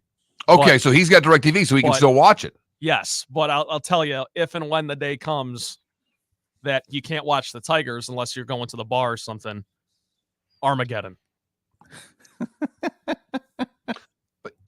David. I do. Hey, I'm laughing just at his word choice, but I'm not laughing at his description because, I mean, we have talked about it for 15 plus years. The local baseball ratings are outstanding in 25 of the 30 markets. Outstanding. Number one show or number two show every night in the local market. And imagine all of a sudden, wait, where's the game? We don't get it anymore. What the heck are you talking about? Now, yes, baseball's an older demo. So think about how much more of a big deal that is. Older people have a tendency to do what? Stay at home. They also go to bed earlier, which means they'd love for their entertainment to be, 7 to 9:30 maybe, and then go to bed at 10. But in summer's right around the corner. School's about to be out. This is a family thing to sit down and watch the team in a lot of these parts of the world. Yeah, it's a little older demo, but baseball still has that family appeal. At least it did, where I grew up, where it was something you did with dad and watch the games. That is going to crush them if this doesn't end. For all the changes that you and I like that Rob Manfred has done in the last 2 to 3 years, he has said this is his last contract. So he's, counting down the days. He's got 4 or so years left as commissioner. He's got to solve this between this and the blackout situation that baseball has. We've got a diehard baseball fan in our Twitch chat room who says, I have the MLB package and haven't been able to see a Rays game all year. That's David. It's why I was going to buy the MLB package. And I still may after the playoffs are over and get the second half of the season, because I thought it was pretty ignorant for me to buy it when I wouldn't be watching a lot of baseball right now. But part of the reason I didn't jump the gun at the beginning of the season is you don't get the Rays where I am in Southwest Florida. I don't get the Rays or the Marlins. Now I have ESPN Plus for hockey. I don't get the Panthers, but I get the Lightning. And I was okay with that. I would rather have been able to watch both. But Bally's wants $20 a month to subscribe to their app. That's far more than any other service that's out there. You're not paying $20 for any one single service. Not yet. Here's the interesting thing, though. All the streaming services are losing money. So maybe they should be charging $20. I don't know if I'll be able to get through the year without getting Bally's. I don't know if I'll be able to do another year without being able to watch the Panthers, the Rays, the Marlins. Cardinals fan in our Twitch chat room pointed out there's 7 states I can't see my team in if I'm out traveling. It's absurd. And we don't care. As a fan, we don't care. We're paying more than ever before to have to take in your product. We're willing to pay decent money, really. And everything's more expensive now than seemingly it's ever been. And we're willing to pay. You got to give us the damn games. I mean, you're selling a service that sounds like when you're advertising it, it's get all the games, right? I mean, that's what the service sounds like. Well, that's what it says. Yeah. Then I need to read the fine print, and it says blackout rules apply. Forget it. The blackout rules in baseball are a joke. Forget it. Before Congress gets involved in pay for play and NIL, they got to end the blackout thing. Seriously. If they're going to get involved in sports, this is where you start. We're paying for it. We need to be able to see it. And being 100 miles away from a stadium should not allow you to be in their market. Not from a television blackout standpoint. It's ridiculous. We'll talk the cocktail party. That's next on Miller and Moulton. Located on the East Trail, locally owned Naples Tiki Bar and Grill is an outdoor eatery next to the Hitching Post Shopping Center. Island-inspired food with a true tiki theme. The best place in Naples to enjoy the beautiful weather in Southwest Florida. The Naples Tiki Bar and Grill offers a great menu for dine-in or takeout. Enjoy our famous pulled pork, huge burgers, and tiki bar cocktails. Don't miss happy hour every day from 3 to 6 and live music 7 days a week. See you soon at the Naples Tiki Bar and Grill, 11498 Tamiami Trail East. Visit Jason and Todd at the Diamond District. Hi, I'm Jason. And I'm Todd with the Diamond District. I believe in complete transparency. If you're shopping for diamonds in Naples, you're paying too much. If you're shopping in the Cape or Fort Myers, you also won't see the selection you deserve to have. If you're online, there's no human connection, and you won't know if your diamond is beautiful or not until it shows up in the mail. Just because it's GIA certified doesn't mean it's brilliant. There's so much more to a diamond than its cut, color, and clarity that makes it beautiful. Visit us at the Diamond District for a non-commission and educational presentation, and quit paying more in Naples or buying blind from the internet. The Diamond District has the rarest diamonds from half carat to 10 carats. You won't find a bigger selection or better value. And you won't find a better buying experience. Jason and I are in the store nearly every day, and we look forward to shaking your hand and welcoming you to our Diamond District family. At the Diamond District. Mark Miller for Molly Maid. Why Molly Maid, you ask? Trust. Moulton was a customer for 15 years. affordability. Didn't I just say Moulton was a customer for 15 years? Worry-free services. Our professional house cleaners are fully insured and a 24-hour warranty. Call Molly Maids today at 239-774-5839. That's 239-774-5839 or online at mollymaid.com/FTMYERS. That's mollymaid.com/FTMYERS. You are listening to Miller and Moulton on the Florida Sports Network.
Oh, crap. Did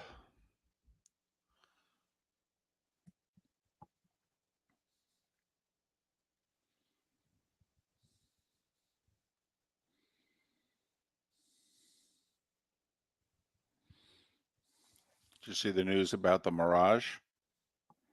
No. It's closing. Oh. For 3 years. And it's Wow. and it's going to reopen in 2027 as a Hard Rock.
Right now, Larry, they're not on Comcast. I mean, with the corporate headquarters beyond the right field wall.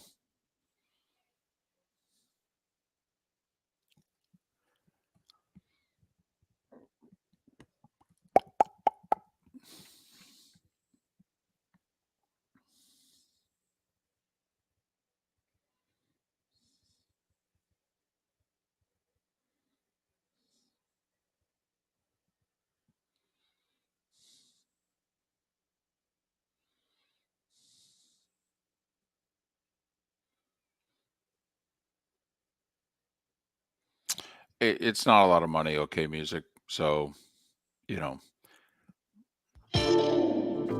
Welcome to the bonus hour, brought to you by Jason and Todd at the Diamond District. And now, here's Mark Miller and David Moulton. Armando Salguero last hour said we're having an Outkick party today. Well, maybe we are. Talked a little NFL with Armando last hour. How about a little college football with Trey Wallace of Outkick? Follow Trey on X, Trey, Trey, Wallace _ Trey Wallace _ Trey, it's David and Mark. Thanks for doing this. How are you? I'll be darned. I'm good. I didn't know you had my boy Armando on this morning. Yeah. So it is a nice little double flavor. I like it. You guys, you're the outside of the Oreo cookie. Miller and Moulton are the inside. Is that okay? There you go. That's a good way to look at it. I'll take it, right? All right. Absolutely. Hey, an Oreo, we'll take it all times. Want to talk about the Florida-Georgia game with what's going on in Jacksonville? Are we going to get this thing back on campus for a couple of years? I think that is it's a complicated kind of situation, because when you have the Jaguars and you have, you have the city coming to an agreement on the financials, and now it's going to come down to, and this is going to be passed, by the way. The city is in June. They're going to meet. They're going to pass it. City council will. Then in October, the NFL is going to pass and allow Jacksonville to build their stadium. So then Florida, Georgia kind of comes into the picture. Right now, the new stadium, they had spoken with Florida and Georgia during this process. They're going to have a way to add about 10,000 additional seats to the new Jacksonville Stadium for the Florida-Georgia game. And now it comes down to the new contract. The current agreement calls for both schools to play through 2025.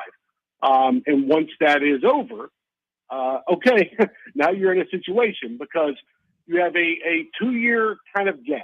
And I'm kind of setting this up. You have a 2-year gap because Jacksonville will be able to hold around 42,000 folks for the 26th season. That's just the lower bowl.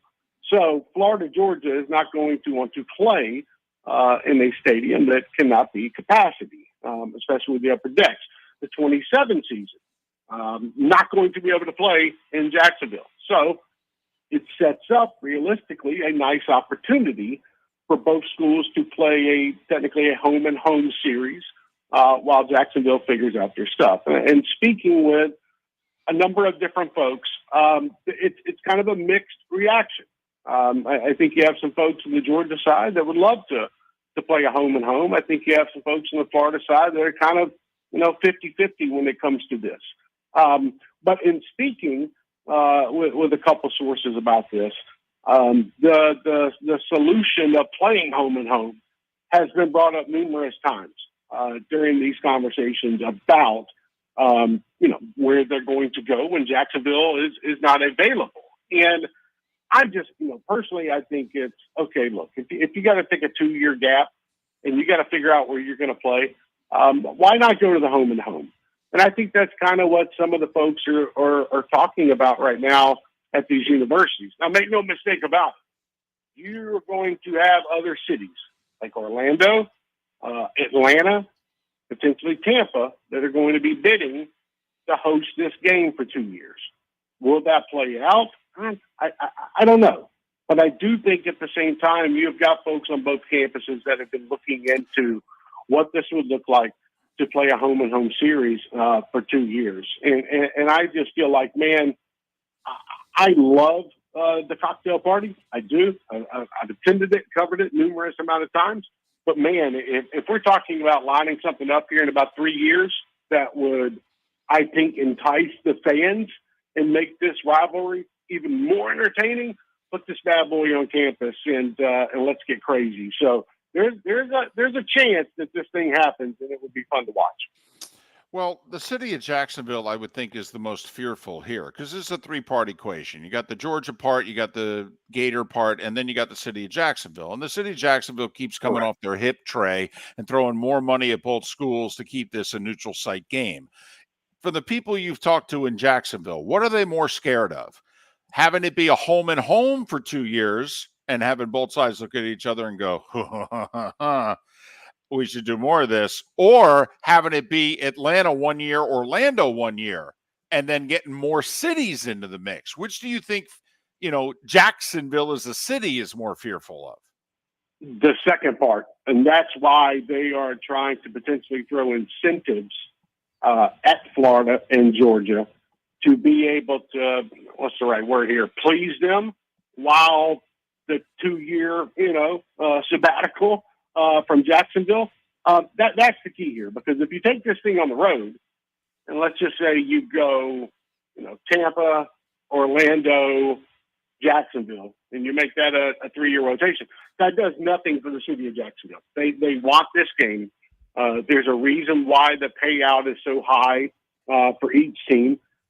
I've been told, if need be, they are willing to up that payout, even with the two teams not playing there for those amount of years.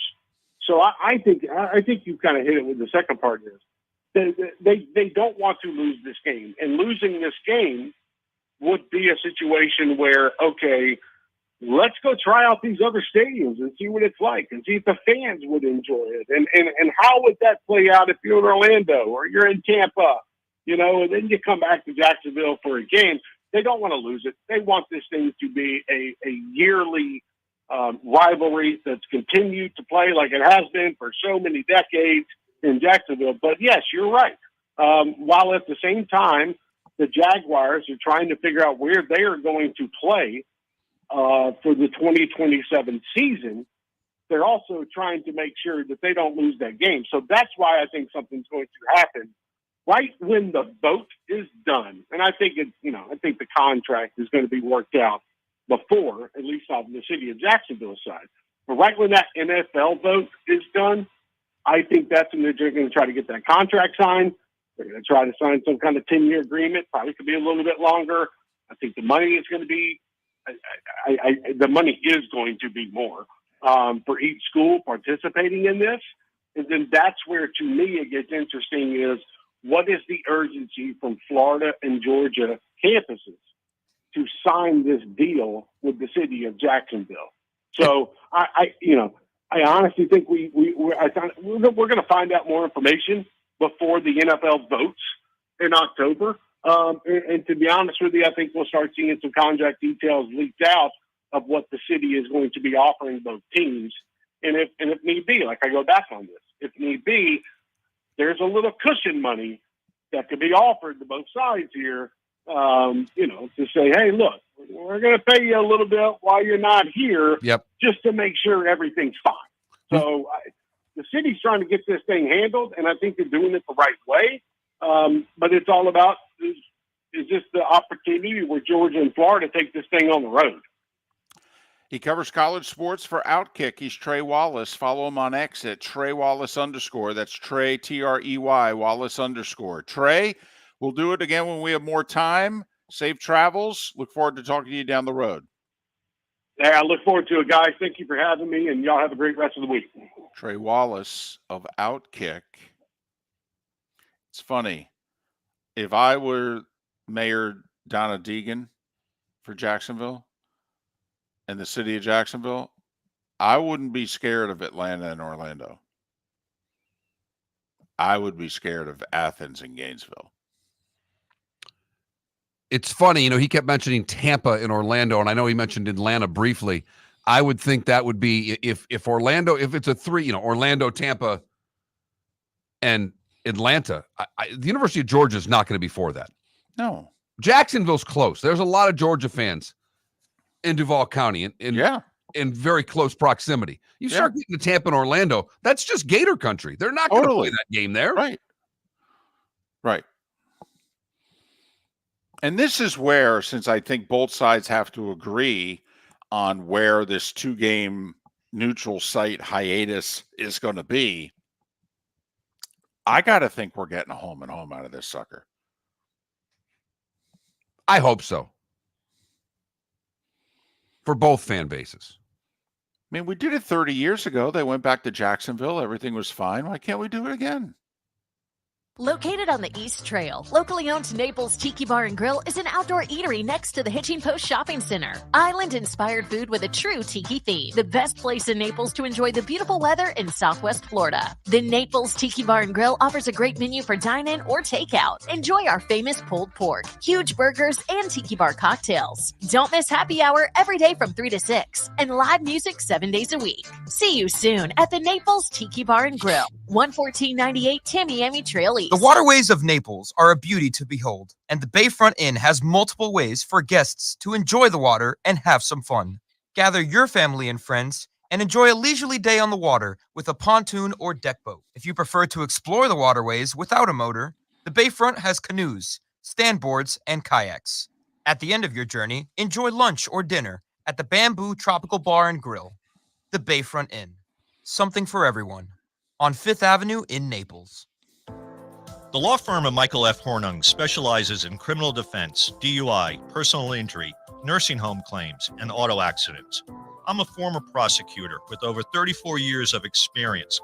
The information I know is information you need to know. If you've been arrested for a DUI, time is of the essence to maintain your driving privileges. Call the law firm of Michael F. Hornung for a free consultation. At the law firm of Michael F. Hornung, we are committed to excellence in your representation. Being a local attorney with local knowledge is clutch to the success of your case. For over 30 years, we have successfully represented the citizens of Southwest Florida. For a free consultation, call 239-437-0095. That's 239-437-0095. Our offices are conveniently located in Fort Myers. Visit online at mfh-law.com. You are listening to Miller and Moulton on the Florida Sports Network.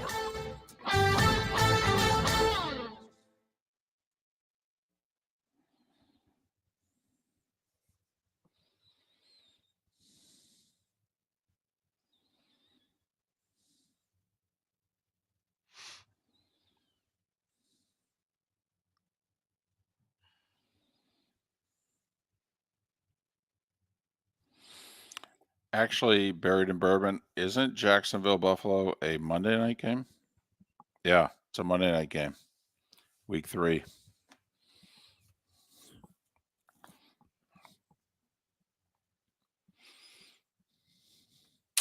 In what way, Buried in Bourbon, were you not impressed with the scheduling? Was it for your favorite team or just in general?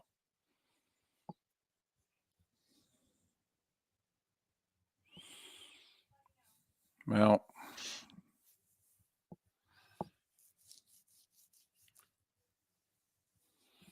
got 9 playoff rematches. I mean, there were 13 playoff games last year. You got 9 of those games that were going to take place this year.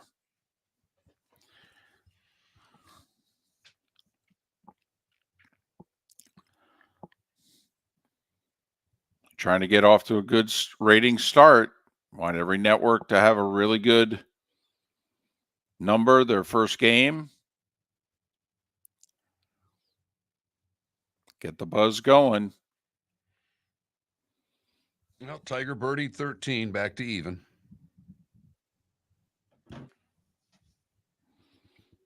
Xander Schauffele, one of your leaders, David.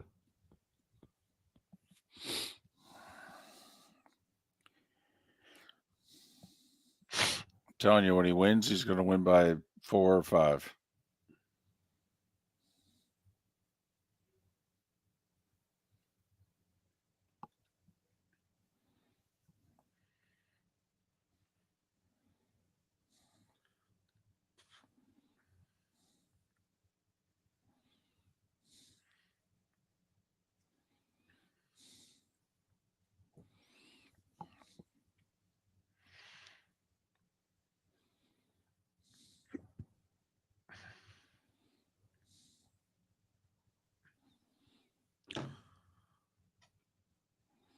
Sunday night football, not featuring the Titans, bothers you, Buried in Bourbon? Why would the Titans be on Sunday night football? They're a horrific football team.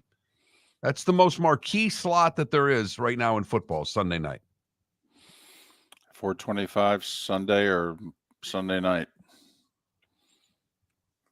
Titans have one primetime game. That's what the NFL thinks of the Titans.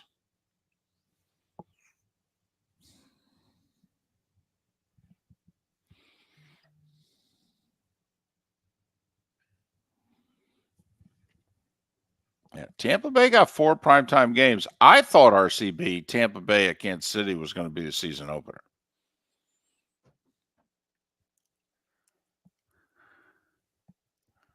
The Jags aren't just as bad as the Titans. They're not.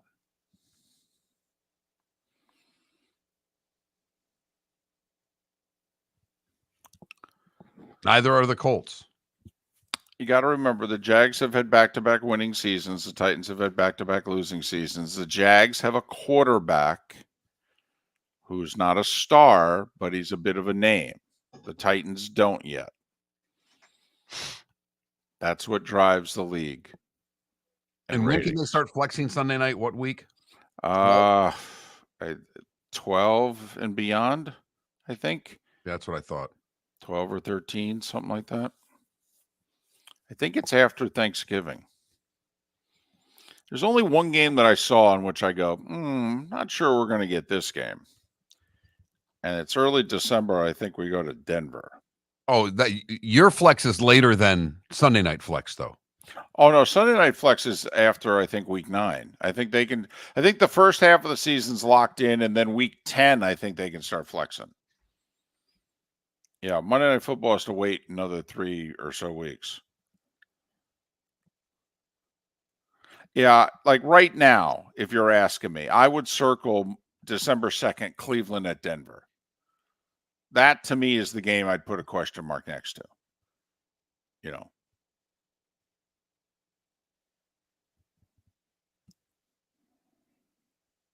Here we go.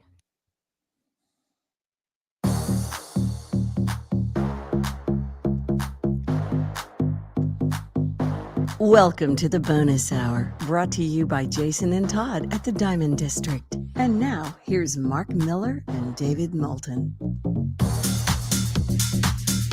22 minutes to the top of the hour. 16 until we're out of here. By the way, we're doing some work after the show. You're not going to be able to see it or hear it. We're recording it. But for those in Southwest Florida, we're doing an in-depth interview with the new athletic director of FGCU, Colin Hargis. Going to probably ask him some stuff he hasn't been asked yet. Probably going to ask it in a way in which probably hasn't been asked yet.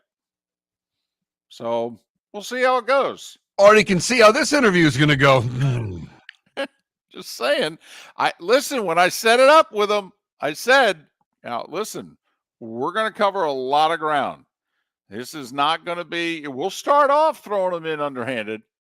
It'll be slow pitch softball to start, but you know, we're going to cover some ground. We're going to be popping it by the end of this interview is what you're saying? We're going to cover some ground. Listen, you and I, are we going to let him give us standard boilerplate answers? No, not without follow-ups. Right.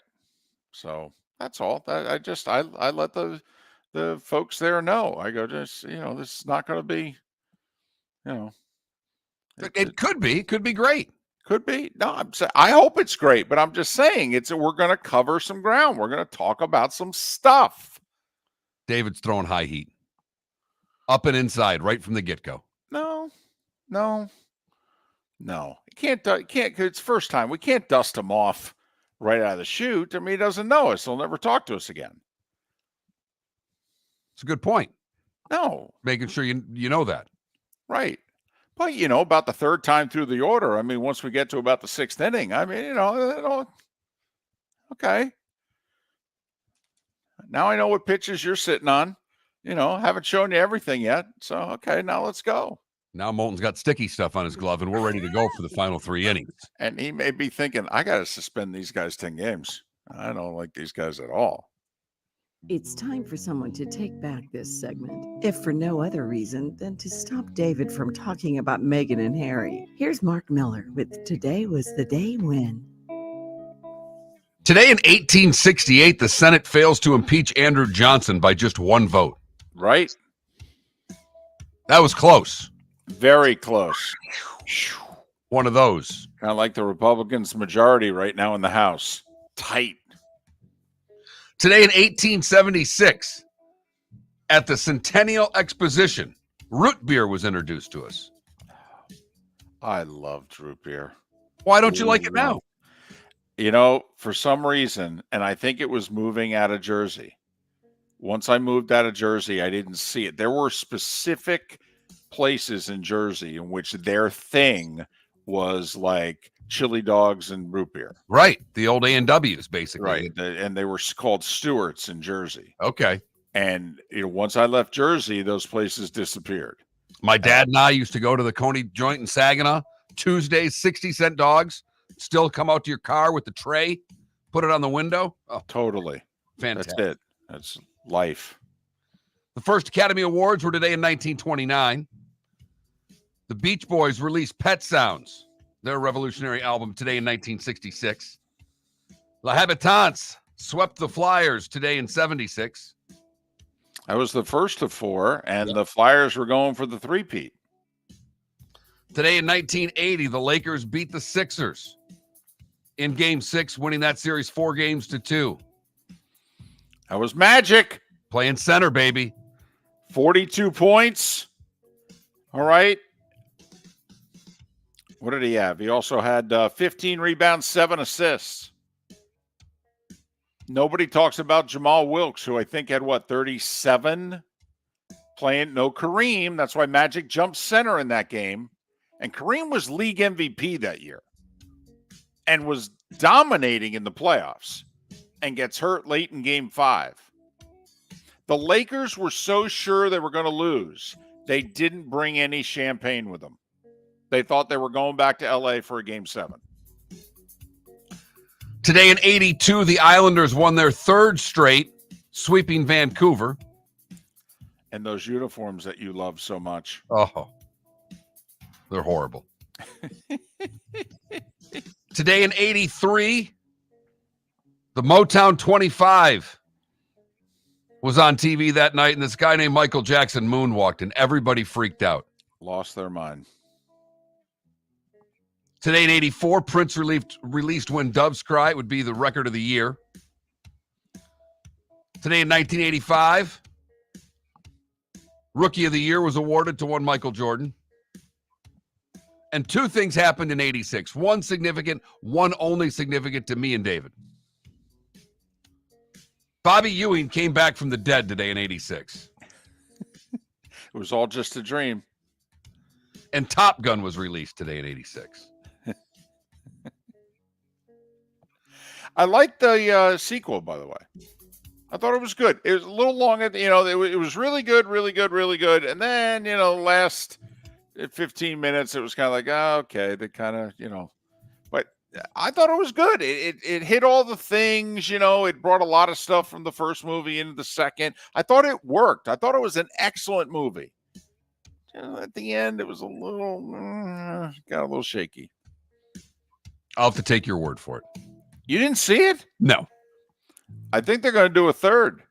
Fantastic. Now, for that, I have no idea what they're going to do, because a lot of the stuff made sense. You could come back and do it in a sequel. But now, Trent will love it. It'll be iconic. Henry Fonda, Liberace, Billy Martin, all born today. Jack Morris is 69. Janet Jackson, 58. Gabriella Sabatini's 54. And actress Megan Fox is 38. What did I miss, David? So, depending on this was accepted as fact. Now it's being debated, like seemingly everything else in our country. But Mark, on this day in 1985, okay, they discovered a hole in the ozone layer. Now that's up for debate. It was accepted as fact 39 years ago. Now, really? Are you sure? And does it matter? And I don't know. The damn aerosol cans. You wanted us recycling the plastics. Now, apparently, first plastics were great. Now they suck. Which is it? What are we doing? Styrofoam cups, plastic cups. What are we doing? Don't styrofoam, whatever you do. Well, they say now it's better than plastic. I know. I know. I'm just so happy. We live in Jacksonville in like a 1 mile area where there's no recycling. I don't know how it's the case. I am so happy, and it's driving my wife nuts. If I were you, when I throw something away, I would every night look at her and go, hey, is this recycle? Oh, doesn't matter. We big water jugs, okay? And I keep stuffing them into the garbage, and she's like, we got to find a place. And I'm like, I am not taking recyclables, putting them in the car and driving down the road and knocking on people's door and going, do you mind if I put my recyclables in your bin? How do you not have recycling? Condos are typically. I know. I know. When it comes to this bin for this kind of plastic, this bin for this kind of plastic, this bin for paper. We've got just my mother's old condo was, and they'd come at you if you put something in the wrong bin. We just have a big old garbage chute right down the middle of the condo development. Okay, you just walk to it, just throw it out. Boom, goes down every day. Garbage people come, they pick up their thing every day. I keep waiting for them to drop off some recycling bins. They're not. Been nearly 2 years. We're not going to recycle. Hot damn.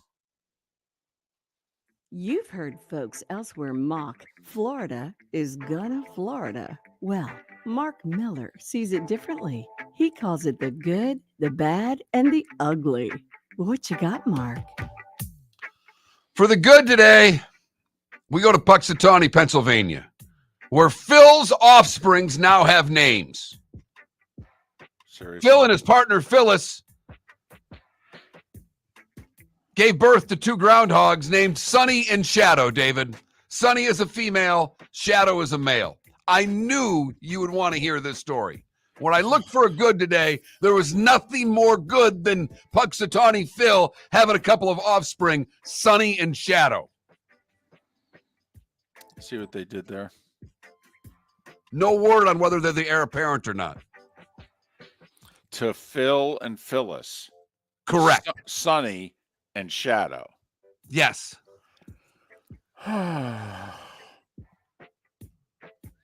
For the bad, we go to Golden Gate Estates, where your Andrea Garcia noticed the door to the fridge was wide open Tuesday. She looked back at her surveillance video to figure out why. It was a bear. A bear opened the fridge and and got into the trash as well. Hey, you guys need anything while I'm up? You guys need milk. I don't know if you're aware of that. You know, the salad dressing's expired. You going to get on that? Finally, the ugly, we go to Tampa, where a restaurant in Tampa was using foxtail ferns as its garnish on its plate. They were using the ferns from outside that are basically on a plot of land behind the building and using them to garnish plates. People have pointed out that that area is where a lot of people walk their dogs. And the dogs relieve themselves. Right. So we don't know if the ferns were stolen, were they washed, had they been sprayed with pesticides, who knows what else, but they were garnish on the plates. Oh boy.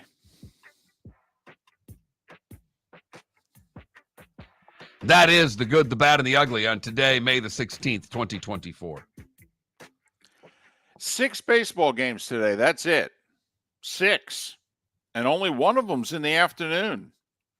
Yankees and Twins this afternoon. Rays in Boston to wrap up their series with the Red Sox. Marlins are off. Hockey. Think the Rangers get it done before you answer. Everybody's freaking out. You know, Carolina looked good, won 2 in a row. You know, last year in the conference finals, Vegas got up 3-0 on Dallas. Dallas won games 4 and 5 and came home for game 6. Everybody's panicking. Yeah, Vegas went on to win the cup. So what happens? Game 7 or the Rangers close it out? Game 7, David. That'd be awesome. I'd be Game a wreck. 7. I know. I'd be a wreck, but it'd be awesome. Carolina trying to become the 10th team in history to be down 3-0 and force a Game 7. Peter Laviolette's been on both sides of this. If it happens, he was with the Flyers in 2010.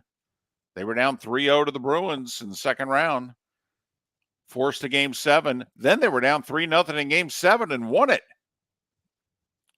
That's 7 o'clock TNT. Game 5, Edmonton, Vancouver. I like Vancouver tonight. I think Vancouver let them get away with. Plus, Edmonton got away with a couple of penalties late that weren't called now that the league had a chance to look at it. 10 o'clock tonight, TNT. Series tied at 2. Yeah, I don't have a feel for this Edmonton-Vancouver series. I really don't. I think Vancouver's like 6-2 against them this year. Something like that. 6-2, 7-2 so far. 2-2 in this series, though.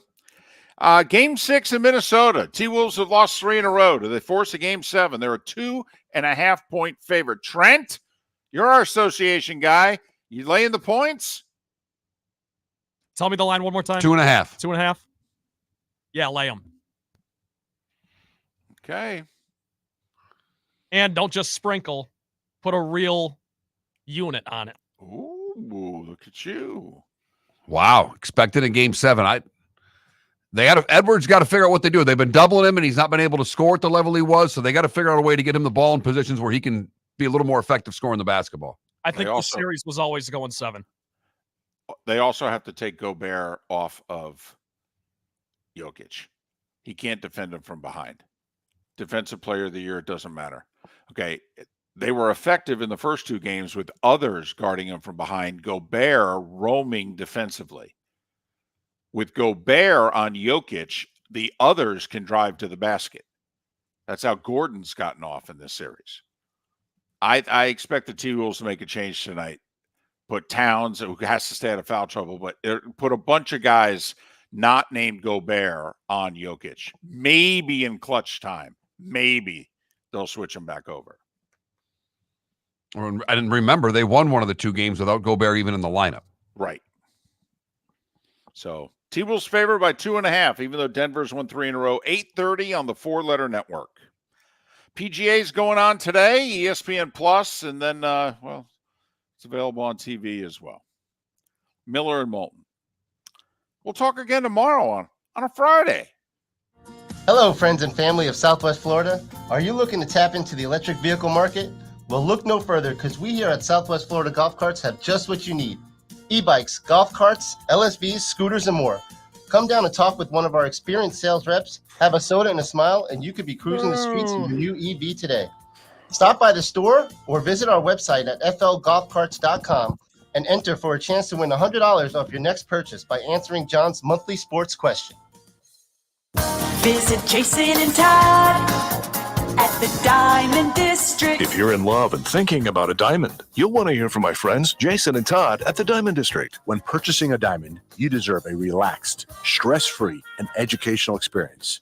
You want to have a good time and feel comfortable. You want selection, quality, and value. At the Diamond District, you'll get it all. With our team of non-commissioned diamond advisors, no one's in a rush. We care only about you and making sure your needs and wishes are fulfilled. You'll be wowed by our selection of GIA certified diamonds, stunning diamond bracelets, earrings, pre-owned Rolex watches, exotic ruby, sapphire, emerald, and tanzanite jewelry.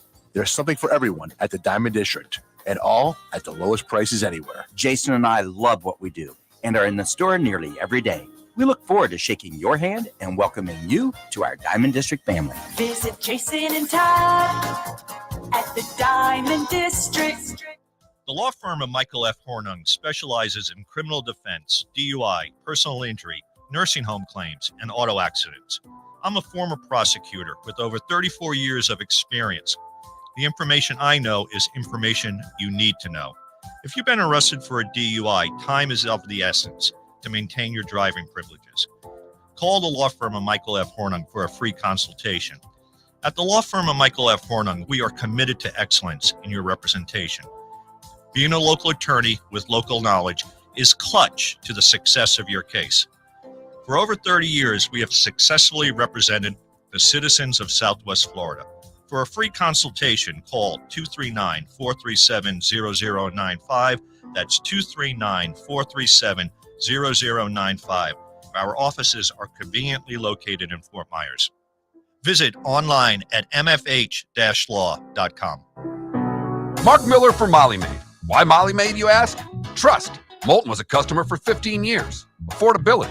Didn't I just say Moulton was a customer for 15 years? Worry-free services. Our professional house cleaners are fully insured and a 24-hour warranty. Call Molly Maids today at 239-774-5839. That's 239-774-5839 or online at mollymaid.com/FTMYERS. That's mollymaid.com/FTMYERS.